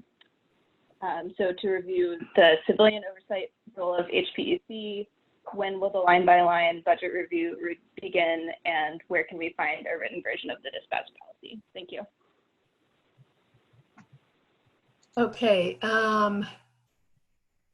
So the Equity Commission, that is something that is still in the works, and the council liaison is Stephanie Kim Chohan. She has invited Elsie Foster-Dublin, and they will be working with the committee and making a recommendation to me and the rest of the council on where they want to go. The next thing was the Black Lives Matter policy. 30 seconds. Again, I'm going to urge folks to come to the meeting on Thursday. Tomorrow, there is a bias-free policy that the police department is putting together that will be up on the website, and I believe their Facebook page. So you may want to take a look at that. And I don't quite remember the third question. Time. Okay, Elsie, I know you had your hand up. Did you want to speak? You're muted. Elsie? The third question was, where can she find information on the new questions that the dispatchers we're asking them to, the probing questions to dig more. I will talk to the captain tomorrow and see where I can get that information, and that's probably going to be a part of the Thursday night community forum meeting. Right. So you'll be able to answer that then. And can I speak to some of Anna's questions about the Equity Commission? These are my expectations. Equity Commission, because there officially isn't a commission, they have not met. They could disagree with me in a sense. Their first meeting, or max their second meeting, they will select the chair, and secretary and so forth. But from my interviews, I think that they will be asking for any documentation that's within, that they are legally able to obtain. What they do with that information and what we really do after that, because you can ask for however many reports, you can ask for all of that, but what the follow-up is, what they're really going to work with the police department as far as training and so forth and so on, that I'm hoping will happen. Okay, is there another question? Yes, I'm going to give Michael Gordon another try. Hopefully we have a better connection. Michael, you have the floor. Please state your name and address. Michael, I think we're having some technical difficulties. All right. Go on. Okay, I'm going to have to call on Elena Gerstmann. Please state your name and address. Hi, this is Elena Gerstmann. I'm at 127 North 6th Avenue. I want to support everything that Monique Coleman said. I think it's really important that you tie equity into all of the goals. I'm a big proponent of things that count, get counted, and I think we can extend the idea of counting to goals. So if we want Highland Park to be an anti-racist community, we need to make sure that this idea is in all of the goals that the council and everybody else is working on. The second thing is actually a question for Councilperson Foster-Dublin. I personally really support the defunding the police movement, and Councilperson Foster-Dublin, to quote something she said earlier, we have to look at policing quite differently, end quote. So I want to ask, is the council in support of defunding the police? And I really hope the answer is yes. Elsie, she's asking that question of you, but I know you can't. I'm asking it for everybody in the council. Okay. Also. So I'll let Elsie speak for a second in a moment, but you know, no one council person is going to be able to speak for all the council members. So just to make that clear, but I know Elsie is the closest with me and the police department. So Elsie, go ahead. When you speak of defunding the police department, I really think that the question is, and from Monique, the last council meeting we had, she had 3 specific questions, and they were pretty much based around social justice within the police department. And defunding, defunding is a very broad term, because when people say defunding, it sounds like dismantling and getting rid of the police department.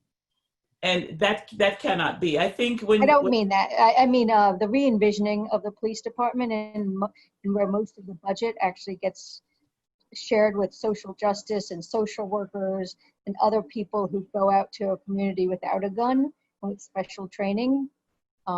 So it's not going to zero, but it's going to a lot less than what we have, and we put the professionals we need in each of the right situations. So more of a reimagined with a much lower budget, because we're spreading the budget out. So I'm going to jump in for a second here. We are taking a look at the budget for all of public safety, which is Elsie's area. We are separating things out by social programs, community policing, et cetera, et cetera. And that's the process that we're going to go through as we move forward. But Elsie, if you want to add something to that. I do. When we speak about some of the social programs for the police under the public safety umbrella, 18 years ago, when I imagined us having a teen center, and I know it sounds ridiculous, 18 years, having a teen center, a part of the vision at that time that I worked on for many, many, many, many years, which was popular at the time, was the Police Athletic League. That was called a PAL. And I worked on that for a long time before we actually got a building in place and to make sure young people had a place to go. And back then they were called the latchkey kids because they were over the age of 13. And in Highland Park, once they get over the age of 13, there's no place for them to go. Now we have a teen center, and that came through a part of the police public safety budget. So that falls underneath that. There are other programs that fall underneath that big public safety umbrella. And when we look at the police department, you say, look at the police department budget, it's just not one thing that goes into making up or comprise the police department or public safety budget. It has a lot of components. And if we start looking at eliminating persons from the police department, I have been on the council forever. And Stephanie liked to say, I've been here like a dinosaur. And one of the things is that one of the hardest things to do was to get African-American officers on board. Highland Park does not pay a lot. It doesn't attract a lot of African American candidates. And we finally are at a place where we have 3 African American officers, and they're at the end of the totem pole. And if we start cutting, it's always the last to come on is the first to go. So I just don't want to come out and make a blanket statement to make people happy about what it is that we're gonna do. I want to be truthful. I want to look at everything honestly, and to look at it in a way that it can be done, not to appease. And that's why it's going to take some time for us to look and see what it is that we're doing in the police department. When we talk about defunding, look at what kind of social programs that can be complemented. As I said earlier, that I'm looking not just in the state of New Jersey, I'm looking all over for best practices in police department that we can also adapt that will help to aid all the social justice or the social injustices where it comes to police department. So it's not a one-off where we find a cure today and that's going to be, it's going to take some time and it's going to be continuous work. I have been on this council for years, and a part of the reason why I stayed because I want to see changes that have been made and that will continue to be made as it comes to community policing and other things in our police department and under the public safety umbrella. So it's work in process. Each time I come to these, you guys come to these meetings, you bring different ideas and different solutions and different questions to the table, and we take away what we can and we use some of those ideas to help us to shape or to mold different ways of how we operate with the police department, how the police department will operate with our residents. So we take away a lot from what you guys are saying, and we get ideas. So I encourage the questions, but let me be very clear, it's not going to be done overnight. Thank you. Terry, is there anyone else? Yeah, and we have 4 more people, so at least I think we should be able to accomplish it before the 9 o'clock cutoff, all of which have had an opportunity to speak before, but I'm going to go in the order in which they re-raised their hands. So next up, I have Matthew Hirsch. Hey everybody, yeah, sorry to hog the mic. I don't, that's not my intention. Just want to, I am not a, I'm not a PhD or a Jeopardy champion who are among the callers on this public meeting, which is very, very cool. Y'all can guess who I'm talking about. But I am a housing advocate, and July rent is coming due.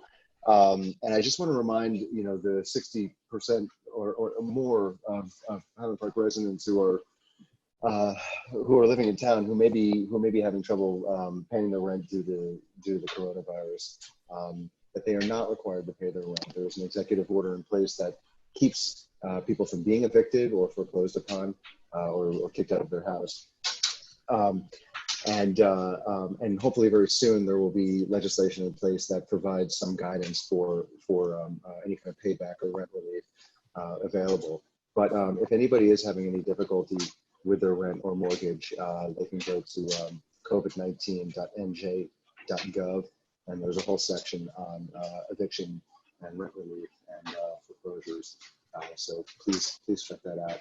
And then I just wanted to add, you know, one of the things is I think I'm still on the Equity Commission, and you know, I'm very much looking forward to having a reconstituted Equity Commission. You know, when we used to talk about, you know, seeing things through the lens of equity, and I think that really lives up to our name. And you know, our scope can be broad, but I think that there's a lot of important work to do. So I look forward to still working with you. Thank you. Thank you. Thank you, Matt. I forgot my housing. As you can see. Excuse me, Stephanie, did you want to speak? Yeah, I was saying thank you, Matt, for bringing up the housing for our renters in town. I have a lot of things in this portfolio. It's hard for me to juggle them all, so thanks. Terry? All right, hold on. My hands are jumping around. Give me a moment. It looks like Rebecca Saikas has requested another opportunity to speak. You are unmuted. Oh, yes. Can you hear me? Yes. Okay, great. So yeah, Rebecca Saikas from 52 Brookdale Court. I won't take up my full 3 minutes, but I was a little bit concerned. I don't think that there was a response to the suggestion that I had about revision of the goal for policing. So just to review, I had suggested that the wording be modified, not just to encompass proper staffing of the police department, but also staffing, training, assessment, and transparent reporting. Maybe just because the meeting wasn't quite in its groove yet, there wasn't actually a response to that suggestion. So I just wanted to hear your thoughts about it. Thank you so much. Thank you, Rebecca. And I'm sure that the Public Safety Committee will take that under advisement. Mm-hmm. Yes. Okay. All right. Peter Spool, you're back up. Hi, can you hear me now? Yes. Yes. Good. So I'm Peter Spool in South Side, Graham Street, Highland Park. I wanted to say I agree with the last speaker and wanted to add one thing more, that careful screening and recruitment of new recruits is just as important to make sure they're people of good character with no visible flaws, doing a proper check on their background. I wanted to say something more about, in general, about the goals, actually. I was saddened and surprised at the list of goals. They seem quite weak to me. And, you know, when I was still working and we had to submit annual goals, goals like this would have been rejected. I would have been sent back to redo them in more detail. It's really hard to tell from the way these are worded what they really mean. They're so sparse that most of them could mean almost anything. It's not clear. And also, there were important things missing. Given the kind of conditions we're under now with the pandemic and other things, I don't know why there isn't something under tax stabilization for trying to ensure somehow that there's adequate municipal revenue to operate. So I'm looking into that and things to do. Under quality of life, why there isn't something more about trying to provide more of a safety net for our less fortunate residents. Much more, as other speakers have said, under quality of life, about equity in all things in town. So I think you should all go back and rethink these, and please present for transparency something more and more detail so we really know what you're striving to do. They're too vague. What do you think? Thank you. Terry, is there anyone else? We have a couple more hands. Monique Coleman's requesting another opportunity to speak. You're now unmuted. Hi, yes, Monique Coleman again, 407 Lincoln.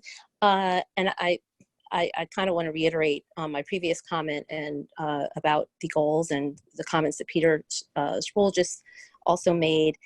And I noticed that you guys have had some back and forth with the other commenters on other issues, but we haven't really heard much about what you're thinking in terms of your goals, your council goals. And I'm sorry if I keep saying board goals, I'm thinking of as a board member here, but your council goals and what you think about the feedback you're getting on the lack of equity and specificity around these areas of really addressing the disparities in our community in all areas. And certainly, I think, you know, adding just more depth and more meat to what the work is that you all have cut out for you. Having commissions is one thing, and HPEC is really a good thing once that gets going, but the responsibility of each council member, the way it's, at least the way it's presented in this particular document, suggests that there's a lot more that can certainly be added. So I'm just here to ask again why that's not included, if you now will commit to including some equity goals across the board here, as well as the other statements and suggestions that have been made. So Monique, I'm just going to tell you that perhaps the word goals, as that chart is titled, is being interpreted as sort of corporate goals that you measure people's success or failure on. Those goals are broad because there's always something happening and being added to the goals.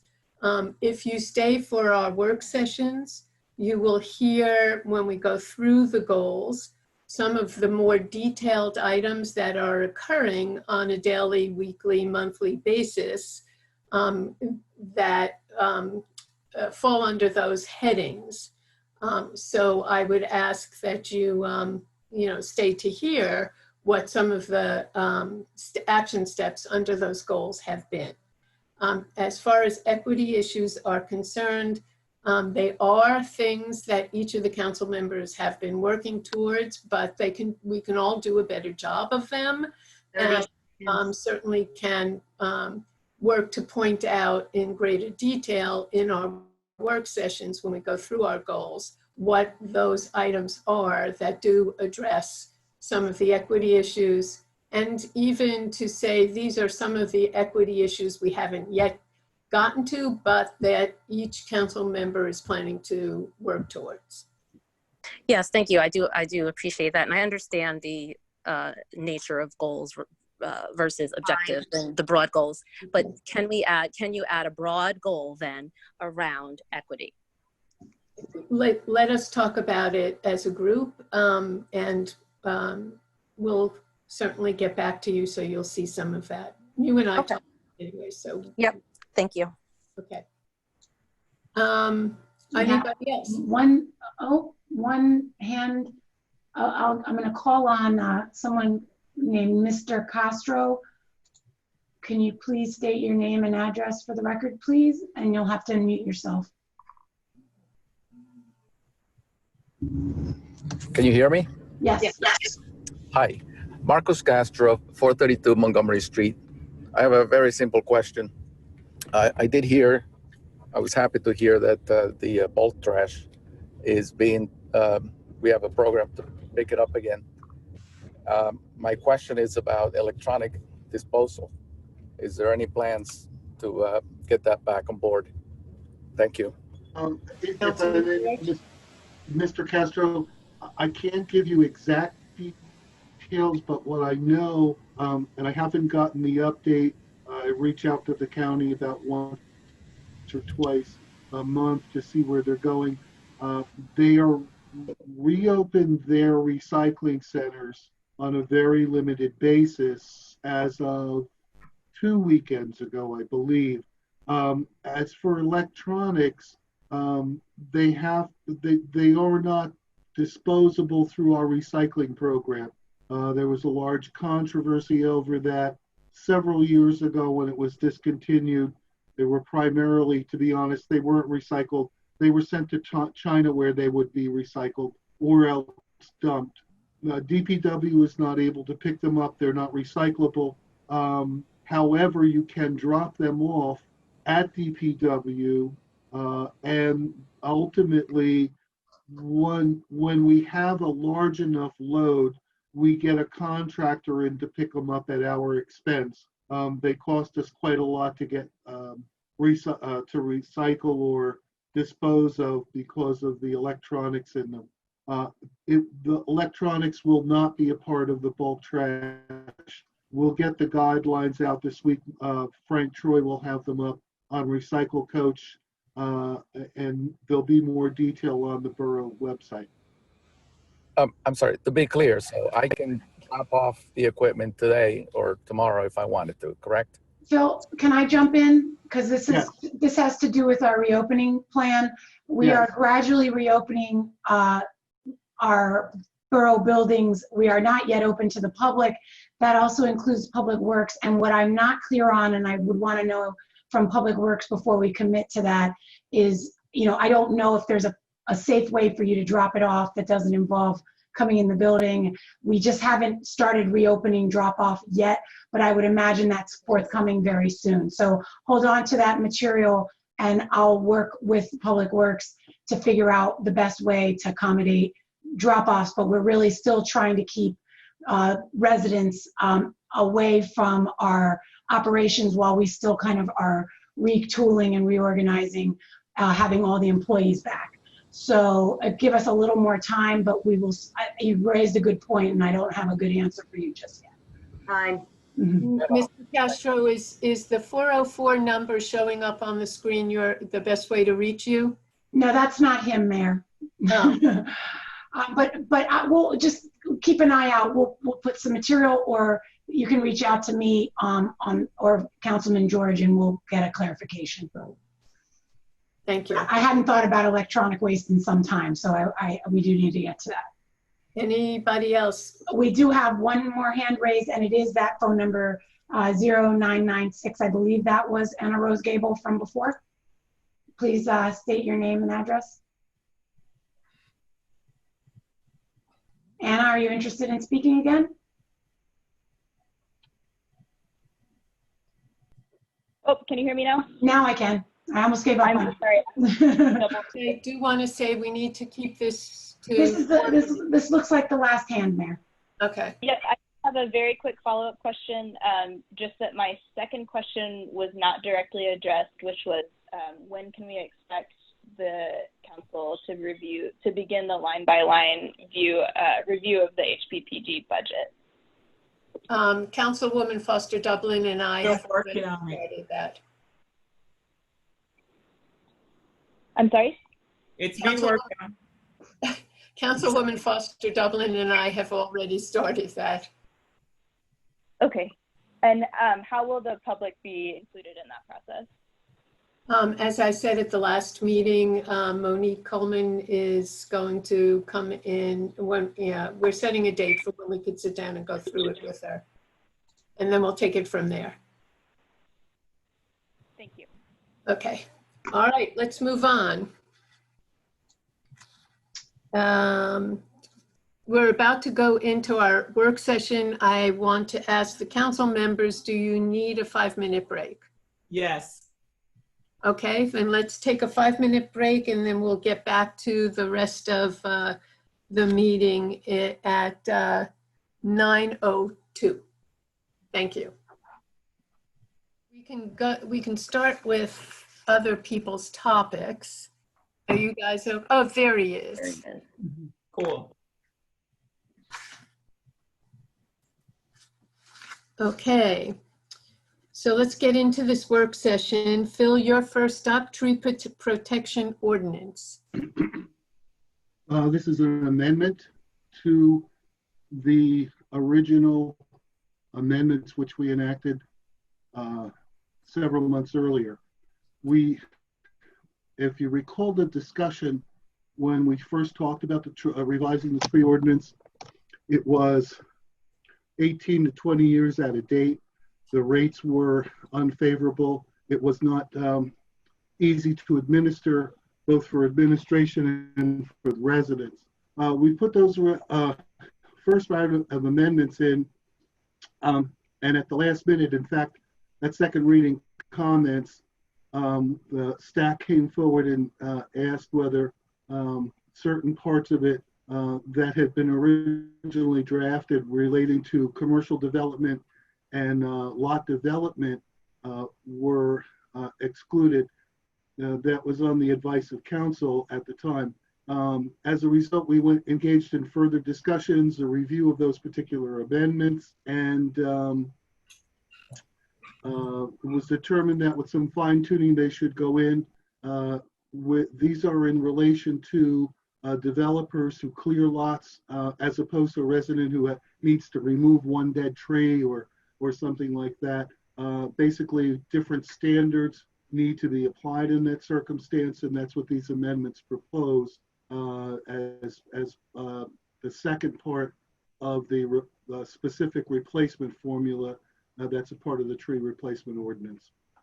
So Phil, could you tell us, just top line, what the differences are between the developer's tree removal, I guess, permit or cost versus the homeowners? Yes, the fees for the homeowner removal replacement are aimed primarily at the resident who is going to remove perhaps one or perhaps two trees in relation to an existing lot. The commercial development relates to whether there would be major construction projects at the larger garden departments or the larger developments where there is a significant removal of trees, basically redeveloping a whole lot. The fee structure is based upon the premise that a lot of trees will be removed. They may be of larger caliber. Therefore, the fee schedule is adjusted to make sure that the borough's canopy is protected. So the fees are higher and the standards for clear cutting and removing are different because in that particular case, they're actually clearing land for development or reconstruction of a home from the ground up, which we've had a few of. Therefore, the schedule is, although it seems to be higher, it's based upon a different premise where the lot is actually being cleared and reforestation needs to occur as opposed to merely replanting one tree because the resident has removed a tree. Okay. Anybody have any questions for Phil? Okay, so then this is going to show up on the next agenda. Is that happening? That's my understanding. Okay. Okay, next item is 2021 roadway improvements, TJ. So it's that time we have to get an application into the state with regard to our 2021 set of projects. We can exceed that, but we have to get that application in July. I believe it's the middle of the month. CME usually handles those applications. I shared with the Public Safety Committee and you the frontline list. I meant to say Public Works, but sorry about that. List of road candidates for the 2021 allocation of funding. We don't know what that amount is, so we always strive to try to get more. And I'm waiting on kind of the field visit from CME to see if they concur with what Public Works has recommended. And I'm also looking for feedback from the committee, but we'll have to be working on that between our two meetings here. And I will certainly circulate that around. I could share with you, if you care me to share with you the list that we're working from. It's by no means final at this point, or I just wanted to make sure council was aware. We'll be circulating the list of candidates. And just to tell you some of the criteria we're looking at, we certainly are using the road assessment we did, I think it was early last year, as a starting point, but field conditions do change. And certainly our Public Works folks probably know these roads better than any one of us do because they go up and down every single one of them. And taking that into consideration, as well as trying to make sure all parts of town are covered with some of these improvements, we have a proposal for the committee to consider. And so that's where we are. I just also wanted to make sure everybody knows the 2019 program is being implemented as of now. We have the contract was awarded, and the contractor will be starting work first on sanitary sewer improvements before we get to resurfacing. And that has already, their test boring started this week. And Bruce, our engineer, anticipates they're being complete, weather permitting, within 6 weeks. So neighbors of those properties, South Adelaide, Cherry Street, and South Park Avenue, will be notified directly when construction will begin. But I also wanted to make sure, in case questions came in, you knew that was happening. So I'm happy to review some of the roads, or we can. Carrie, can I just ask you a question? Sure. I'm sure you also, are any of them county roads? And if so, was the county contacted to see if they're doing any work? I'm speaking to our state aid projects. We are working with the county on Woodbridge Avenue as a parallel track, and we have been in touch, or at least preliminary, I've been talking with Safe Walking and Cycling about probably not this round, Mayor. I think it's gonna be a little bit more of a conversation, but that we're gonna initiate with their new transportation planner some ideas for River Road, also in concert with the new development that will be underway at 31 River Road. We want to make sure we address the bike pedestrian safety concerns, and we'll need the county's partnership on that. Okay, thank you. Any other questions about the roads? How does the work that PSE&G get factored into they're That's a tearing good up? point. Yes, I actually have a very snazzy map I came up with to try to help us think about that, because they've been certainly ripping up the roads big time. We have to get, there are regulations guiding what they can restore. They're generally, if they only disturb one side of the street, like if they're doing a main, they do center line to curb. However, they've also been doing the service connections on some roads. So they may be doing curb to curb on some of these roads. We also have the opportunity to negotiate some of that with them. And now that they've, I think with the exception of one roadway, finished their road project, we're going to talk to them, because we do, and I've actually shared the map with the Public Works Committee as well as Safe Walking and Cycling, because we're trying to see, to the extent that we can start to put together some of our street network in a more cohesive way, we can do that, but we also have to address some of our more dangerous conditions regardless of that. So it's a factor, but it's also a negotiation. They can only, they have regulations from the Board of Public Utilities about how they handle restoration projects. But certainly, if there's a case to be made that a significant disturbance is on both sides of the road, we're going to push hard that that's a curb-to-curb restoration. On Grant Avenue, where they disturbed a road we had just recently repaved, they must do curb-to-curb. That's statutory. So that's front burner. Myself and Bruce will be talking with them shortly. That was actually part of what our engineer and our superintendent of public works were working on just today, kind of going around and looking at that network and trying to see how it all comes together.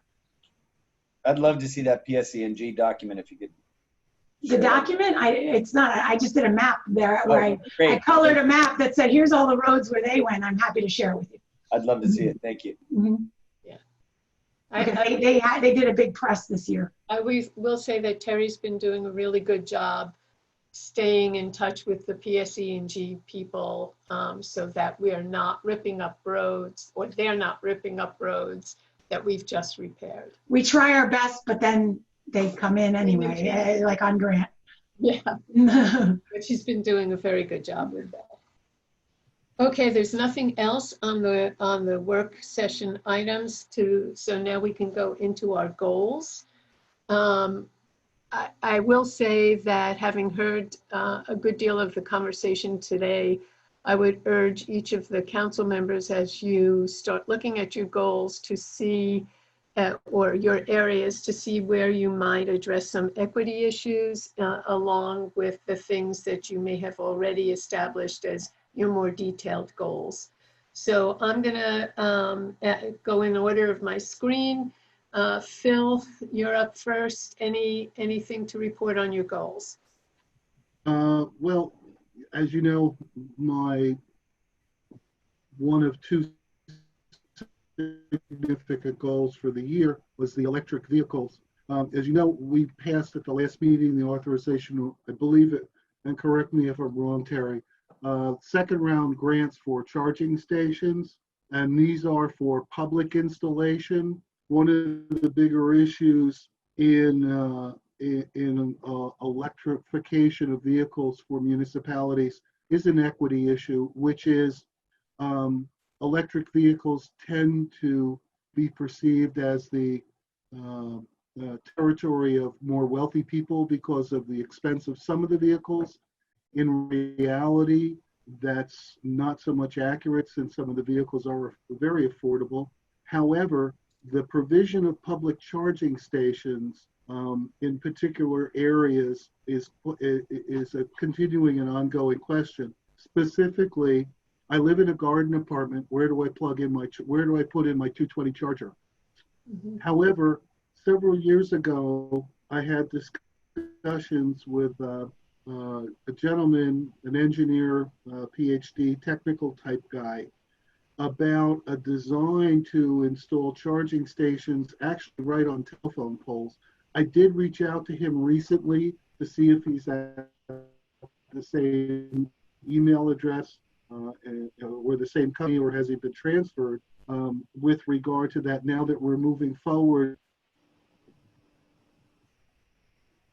Phil, we lost you. With the charging stations to see whether, hello? You seem to be back. Can you hear me? Now we can. Yeah. The long and the short of it is the project was interested in a pilot project in Highland Park, but we did not get to discuss particulars of that and how it would work, particularly in relation with PSE&G, who of course owns the electrical installations. But we are doing that second round public access charging stations, and I have reached out to see if this pilot program is something that's viable. Is that something that the municipality would actually have some skin in the game on? Yeah. The other one is water and sewer, and we're implementing Hang on the one new second, Phil. program. Phil, still on the e-charges. I'm glad you brought in PSE&G. Terry, I just realized I never sent you the contact info for the PSE&G people who want to get involved with us in charging stations. So I just made a note to get that to you. Sorry about that, Phil. That's okay. Thank you. Okay. That's all I have. Thank you. And Mayor, I'm sorry, because I'm so excited about our EV chargers that are going to be installed soon. They are going to be public charging stations, and one of the reasons we opted for that was proximity to the more rental and garden apartments near our community center, that maybe that might push someone over the edge into considering an electric vehicle if there was a more convenient way to charge it while at home, recognizing that a lot of the multifamily housing don't yet have the charging infrastructure in place.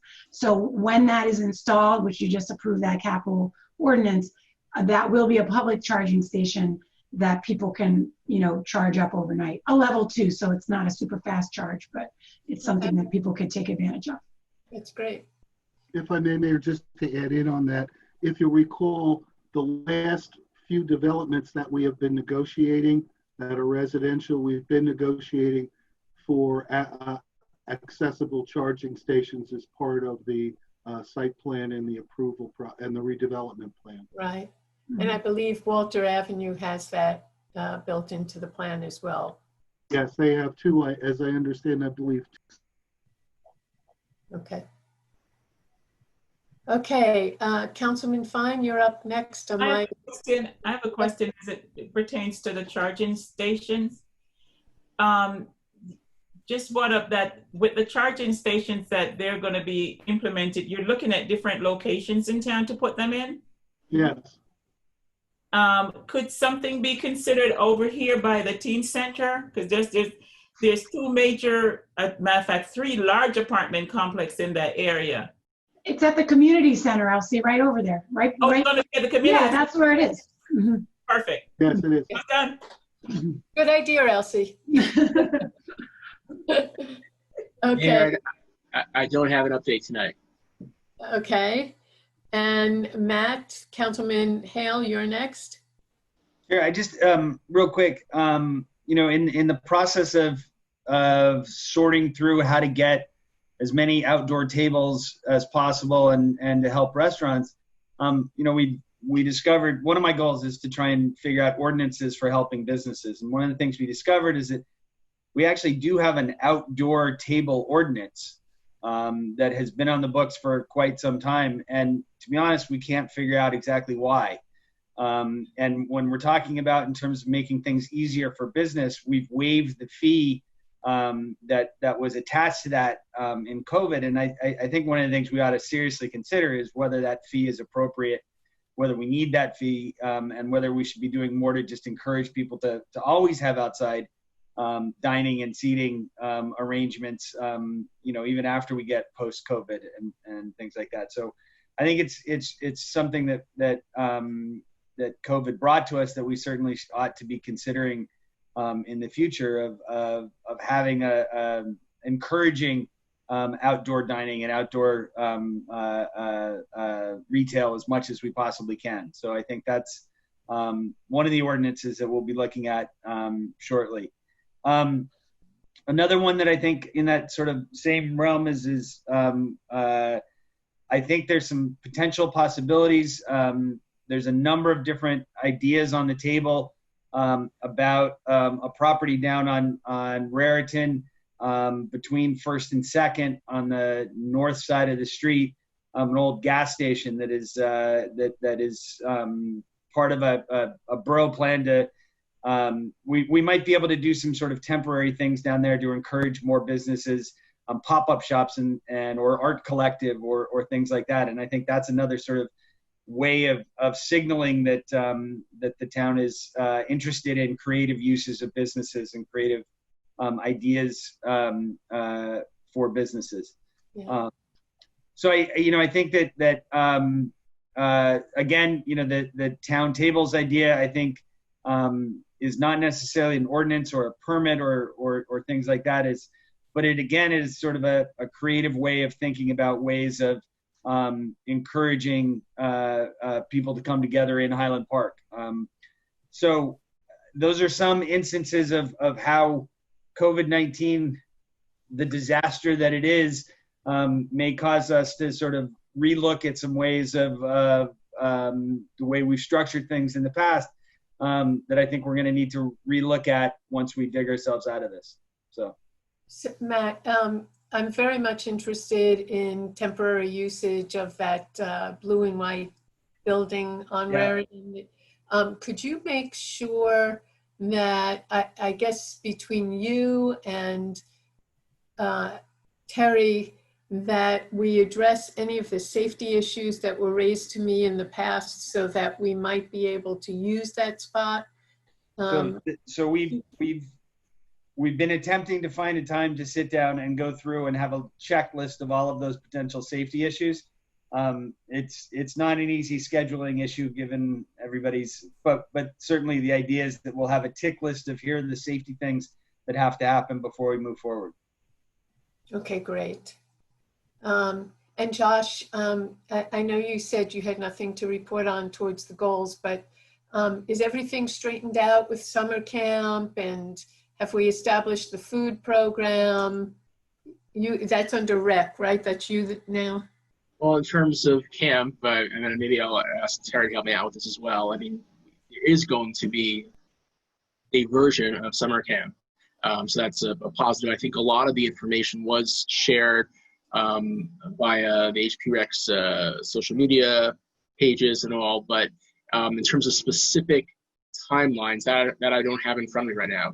Terry, do you have any of the specific timelines by any chance? I apologize for putting you on the spot. No, you're not, because I think camp's been on my mind. I woke up at 3 a.m. going, what if this happens? It's there's a lot of logistics. But the timeline is there's going to be 2 weeks of a virtual camp, and actually I was pretty impressed with kind of the content that they're putting together, which I know isn't ideal since our kids have been cooped up, but it's allowing the rec folks the time we need to open up outdoor camp at Donaldson Park starting July 20th. What I understand from talking with the department, they've been focused on people who had already registered and trying to give them a chance to register for this program, but there's a lot of caveats. There's COVID-19, are you comfortable? It's all outdoor the whole time. And frankly, if it's gonna be torrential rains or thunderstorms, we don't have camp. So it's not as reliable of a childcare option as it would be on a normal summer. But for many people, we're sensing something is absolutely better than nothing, and people are very interested. And the portal on MyRec Highland Park is opening up on the 29th for registration for the outdoor camp. It's a 4-week camp limited to grades going into grade 1 to going into grade 5. And we're going to have small groups, so that's why we have to keep enrollment down. So keep an eye out if that's something, people will be certainly promoting it. I know they've already started that process. And I think based on what the mayor's told me, on her cell phone alone has been blowing up with when can I sign up. So it's June 29th if you're asked. They should just go to the MyRec portal. I would suggest getting your account set up in advance. So all you have to do is added in. So yeah, we're excited about it, but week one will be telling. We may adjust if we find we can handle the numbers and there are more interest. We might have a wait list and we might even add some campers depending on how smoothly things go. And my understanding, Terry, is that Andrea worked out something with the federal government on providing. Correct. Yes, we're once again offering through the USDA, there's a program, we're once again able to offer it. We're a site, and I believe we're even coordinating with the schools a little bit on who's doing what over the summer in terms of meals. But all of our campers will get meals if they want them, regardless of income, so there's no kind of stigma or stereotype. It's a benefit of our camp, and the departments work very hard. The program is not for the faint of heart, and previously we were in New Brunswick's program, but that arrangement had to end and we had to figure it out, and we started last year. It was successful. We decided it was worth doing again this year. Great. Okay, Councilwoman Stephanie Kim Chohan, you're up next. Okay, so you guys know I have the ethnic celebrations each month. Due to COVID, we haven't really worked on anything. This was, we were gonna work on this with the HRC, but tomorrow we are having our flag raising for Pride Month ceremony. So I can bring this up again at HRC and see how they want to move forward now in the rest of 2020 social distancing world, and see what are their thoughts on it. I know we like Pride Month, it has become like an annual celebration for us. So I will speak to them at the next meeting. Yeah, and Terry, somebody worked with Public Works to get the flag out. I put them on notice that we need the flag, and we're, as far as I know, we're ready to go. Noon isn't a problem. They found the flag weeks ago when the matter was first discussed, but it's not a bad point. I'm just saying, reminder. We need them there to raise it because the mechanism's not. Yes, I know that. I did it, having done it once, I don't need to ever do it again. Yeah, and I also wanted to, there was like a lot of discussion on our council goals tonight, and just wanted to, for the residents that are still here, the way, I think in detail, because I brought up our revised council goals and what they're looking at, and it does look very bare bones, and I want to just go over, explain the reason why it looks bare bones and why there were certain things on there and why there weren't. If anyone that's on committees or commissions or have been inside Borough Hall in the fishbowl last year, you would have saw on the walls that there were large papers on the wall that had, it was probably maybe 8 pages of goals. And I think council members, like, we all agreed that it was just goals. We as a council member, you have, like, I have so many committees and commissions in my portfolio that for me to say I'm going to put at a minimum of 3 goals in a committee or commission, and that's what we were doing, I think, ever since I even joined council, and we weren't really achieving those goals. There were awesome ideas, and they were like, I mean, how long Splash Park has been on almost everybody's goal, and it's still like not, so we decided for 2020 to only pick 2, and the 2 relates to your portfolio. So I have Health and Human Services. I wanted to institute ethnic celebrations each month. Some you really only see 2, And, you know, the mayor knew this year there was going to be a census count. So she put that on her goal. That was a priority that, I mean, I think these goals here is kind of like a priority of whatever was going on in the world. We will try to make these goals by December 31st, 2020. Right. And that's why you see this. And you know, no one had pandemic on their goal, and that has absorbed and kind of like put all these other goals aside.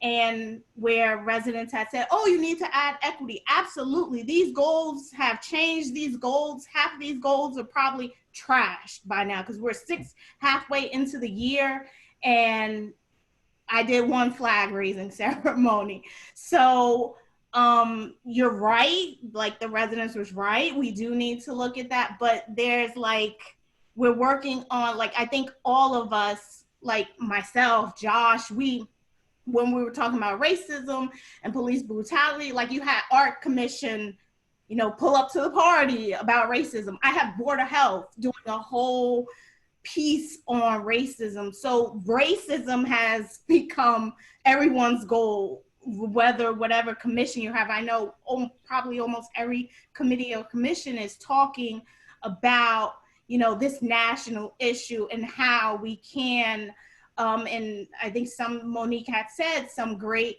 ideas that probably could go into Councilman Hale's portfolio as well. So I just wanted to give that background because actually when I was looking at it and I'm looking, why is it only 2 goals there? And I remembered that was actually the mayor's role because it was just like, we were trying to do everything and we weren't doing nothing. So in a sense. Right. Good explanation, Stephanie. Matt, are you raising your hand? No, is that a clap? I was just saying, I was giving Councilwoman Kim Chohan a round of applause. I thought that was an excellent explanation. Good. Okay, Councilwoman Foster-Dublin. Okay. Thanks again, Stephanie. That was really good to explain what it is that we forgot that long day together. We forgot. That very long day together. Yeah, I forgot about that. My goals. Oh my God. One of the things that I was working on this year, which is a huge problem, and I'm quite sure now with the pandemic, it's still an even bigger problem.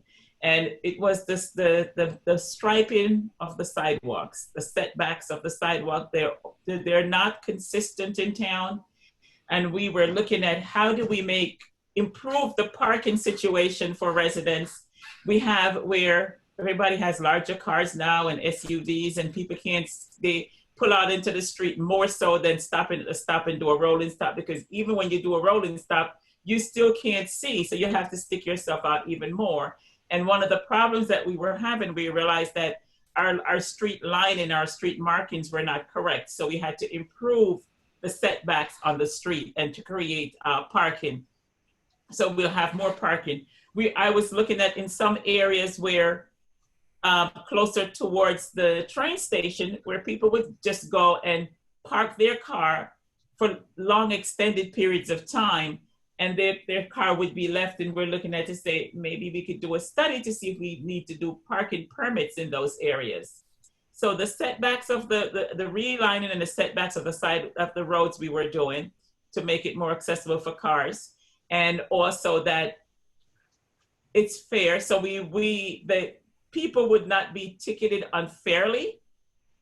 And so the issue of getting a ticket because the lines are not clear, the lines are not there, the lines are not properly marked, all of that we were looking at. So we could have much more fairness in our parking here on the street side, residential parking or street parking.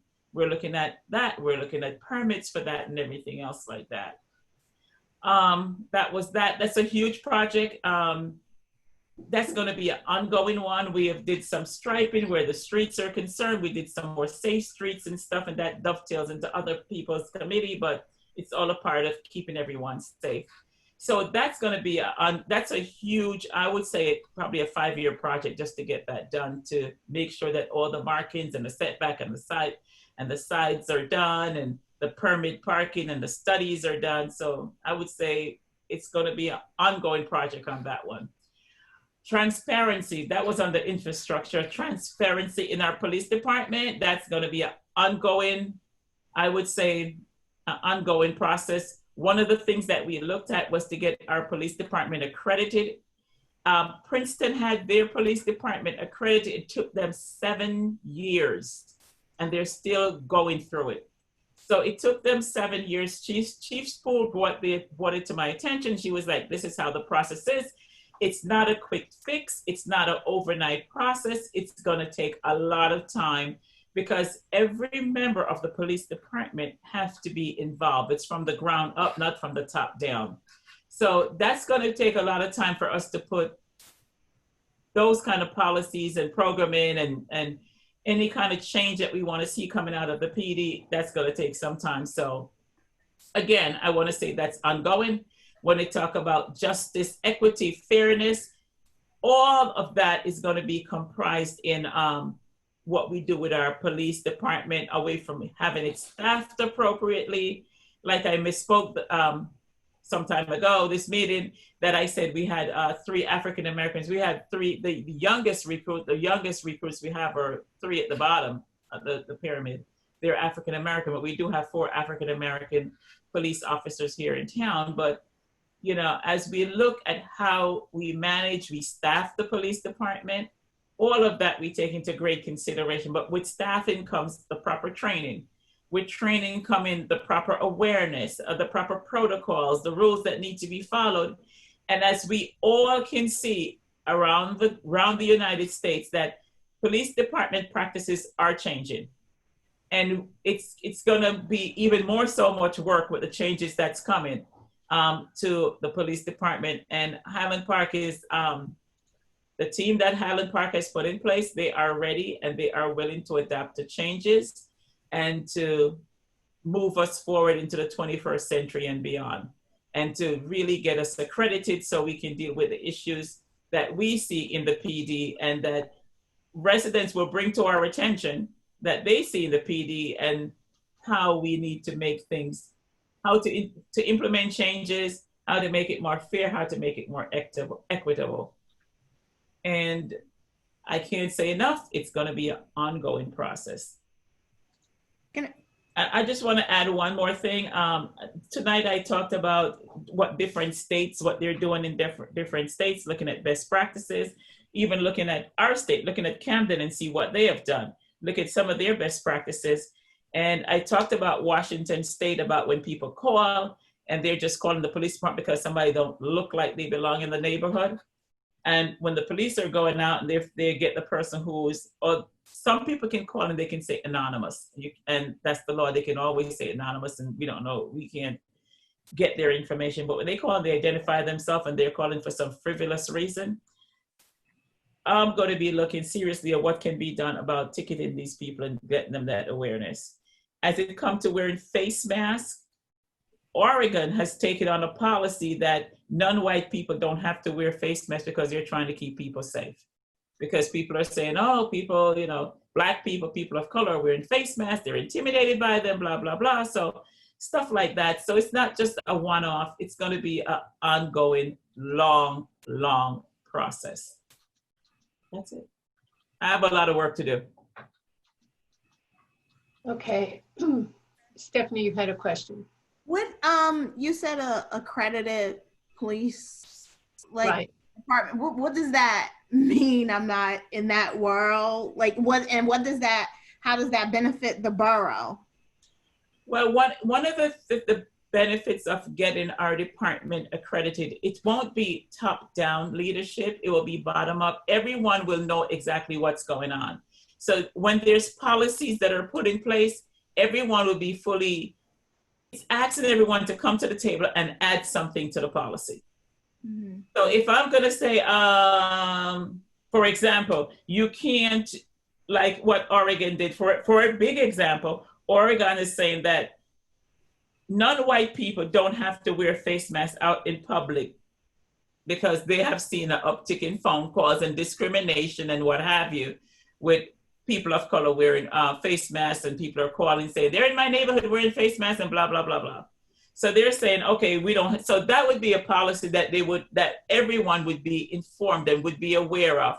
And whatever training that would need to happen, everyone would be on board with what's going on in the police department.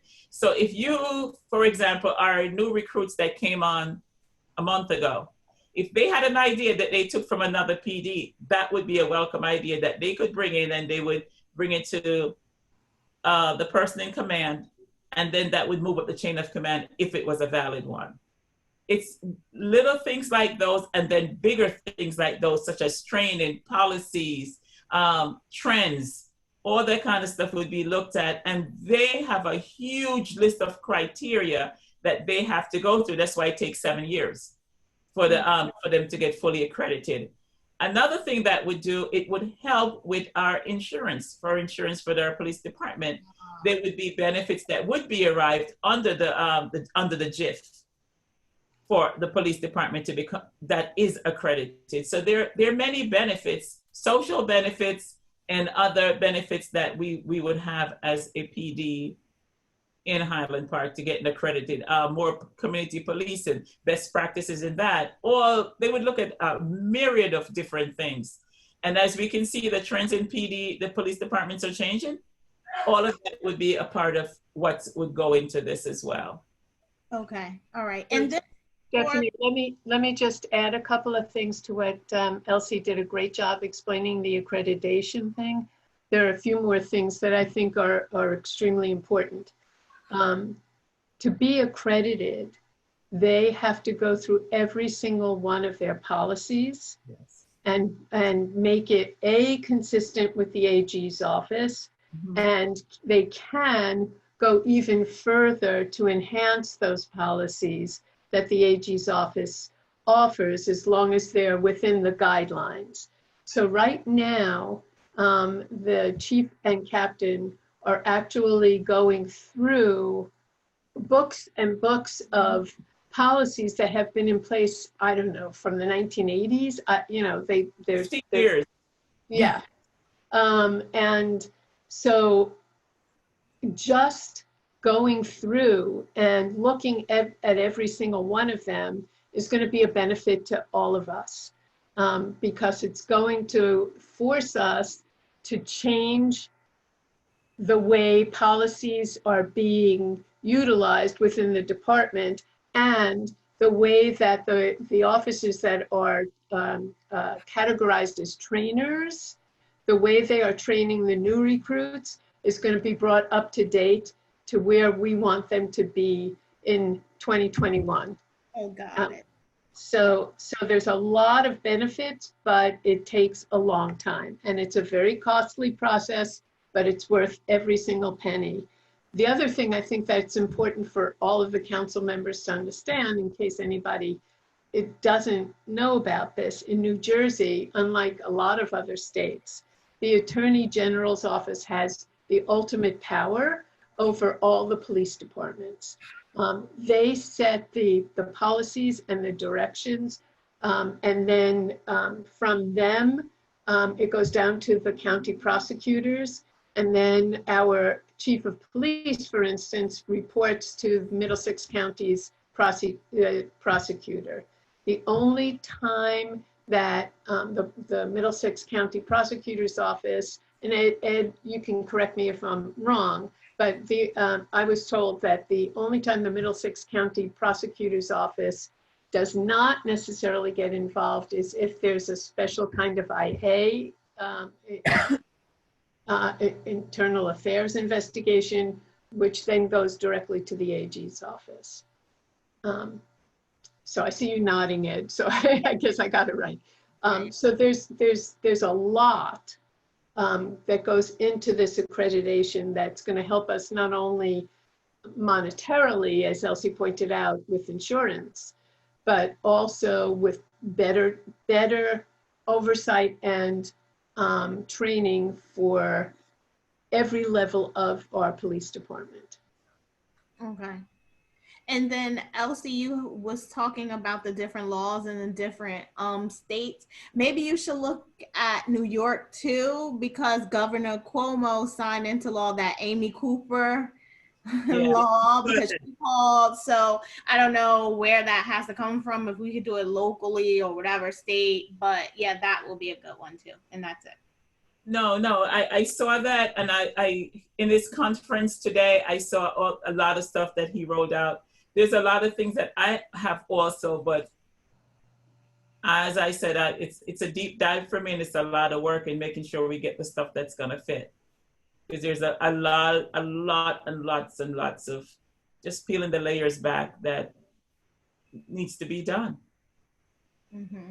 Okay, did I miss any council person? Mayor, you didn't, but there was one thing on Susie's goals on the scooters. Would you mind if I briefed everybody on that really quickly? I didn't anticipate doing so until I saw it there. Just so council's aware, I've been in touch with Rutgers Transportation. The e-scooter program will be active at Rutgers this fall for the fall semester. In fact, based on my conversation, they're really depending on that as a component in how they want to make the transportation network work in light of COVID and other concerns that they're working through. So with that, I had talked to the mayor, and you know, I'm going to, Safe Walking and Cycling had been very engaged in this process. That was the committee that Susie was working on. I'm going to reach out to the vendor for the program, because we should, again, look at what kind of contract is in place with Rutgers to see if we want to engage in a contract that would help us control how e-scooters are used from this program in Highland Park. And I know there were a lot of public safety concerns that have come up with regard to conflicts on the sidewalks. And one of Susie's plans was to pull together a kind of an internal working group that would be comprised of kind of key department folks, key council members where appropriate, as well as some stakeholder groups like Universal Access and our aging, Council on Aging. So I offered to step up and try to facilitate that, because a lot of those are my employees anyway here. And I just wanted to let you know that that's coming, and you'll hear more about it. But I first need to regroup and kind of remember where we left things off with VO Ride, which is the company that won the Rutgers contract. Because like it or not, there's going to be scooters in our neighborhood, given, especially on the Piscataway campus and so forth. And frankly, I said to the mayor, I've been seeing a lot more e-scooters in town, privately owned. So it begs the question from a regulatory standpoint, what kind of things we want to put into place. And so we're going to regroup on that question. I just wanted you to know, whatever we do, they're going to be at Rutgers. Thank you. Okay, well then, can I have a motion to adjourn? Motion. Good night, all. This meeting is adjourned. Good night. Night.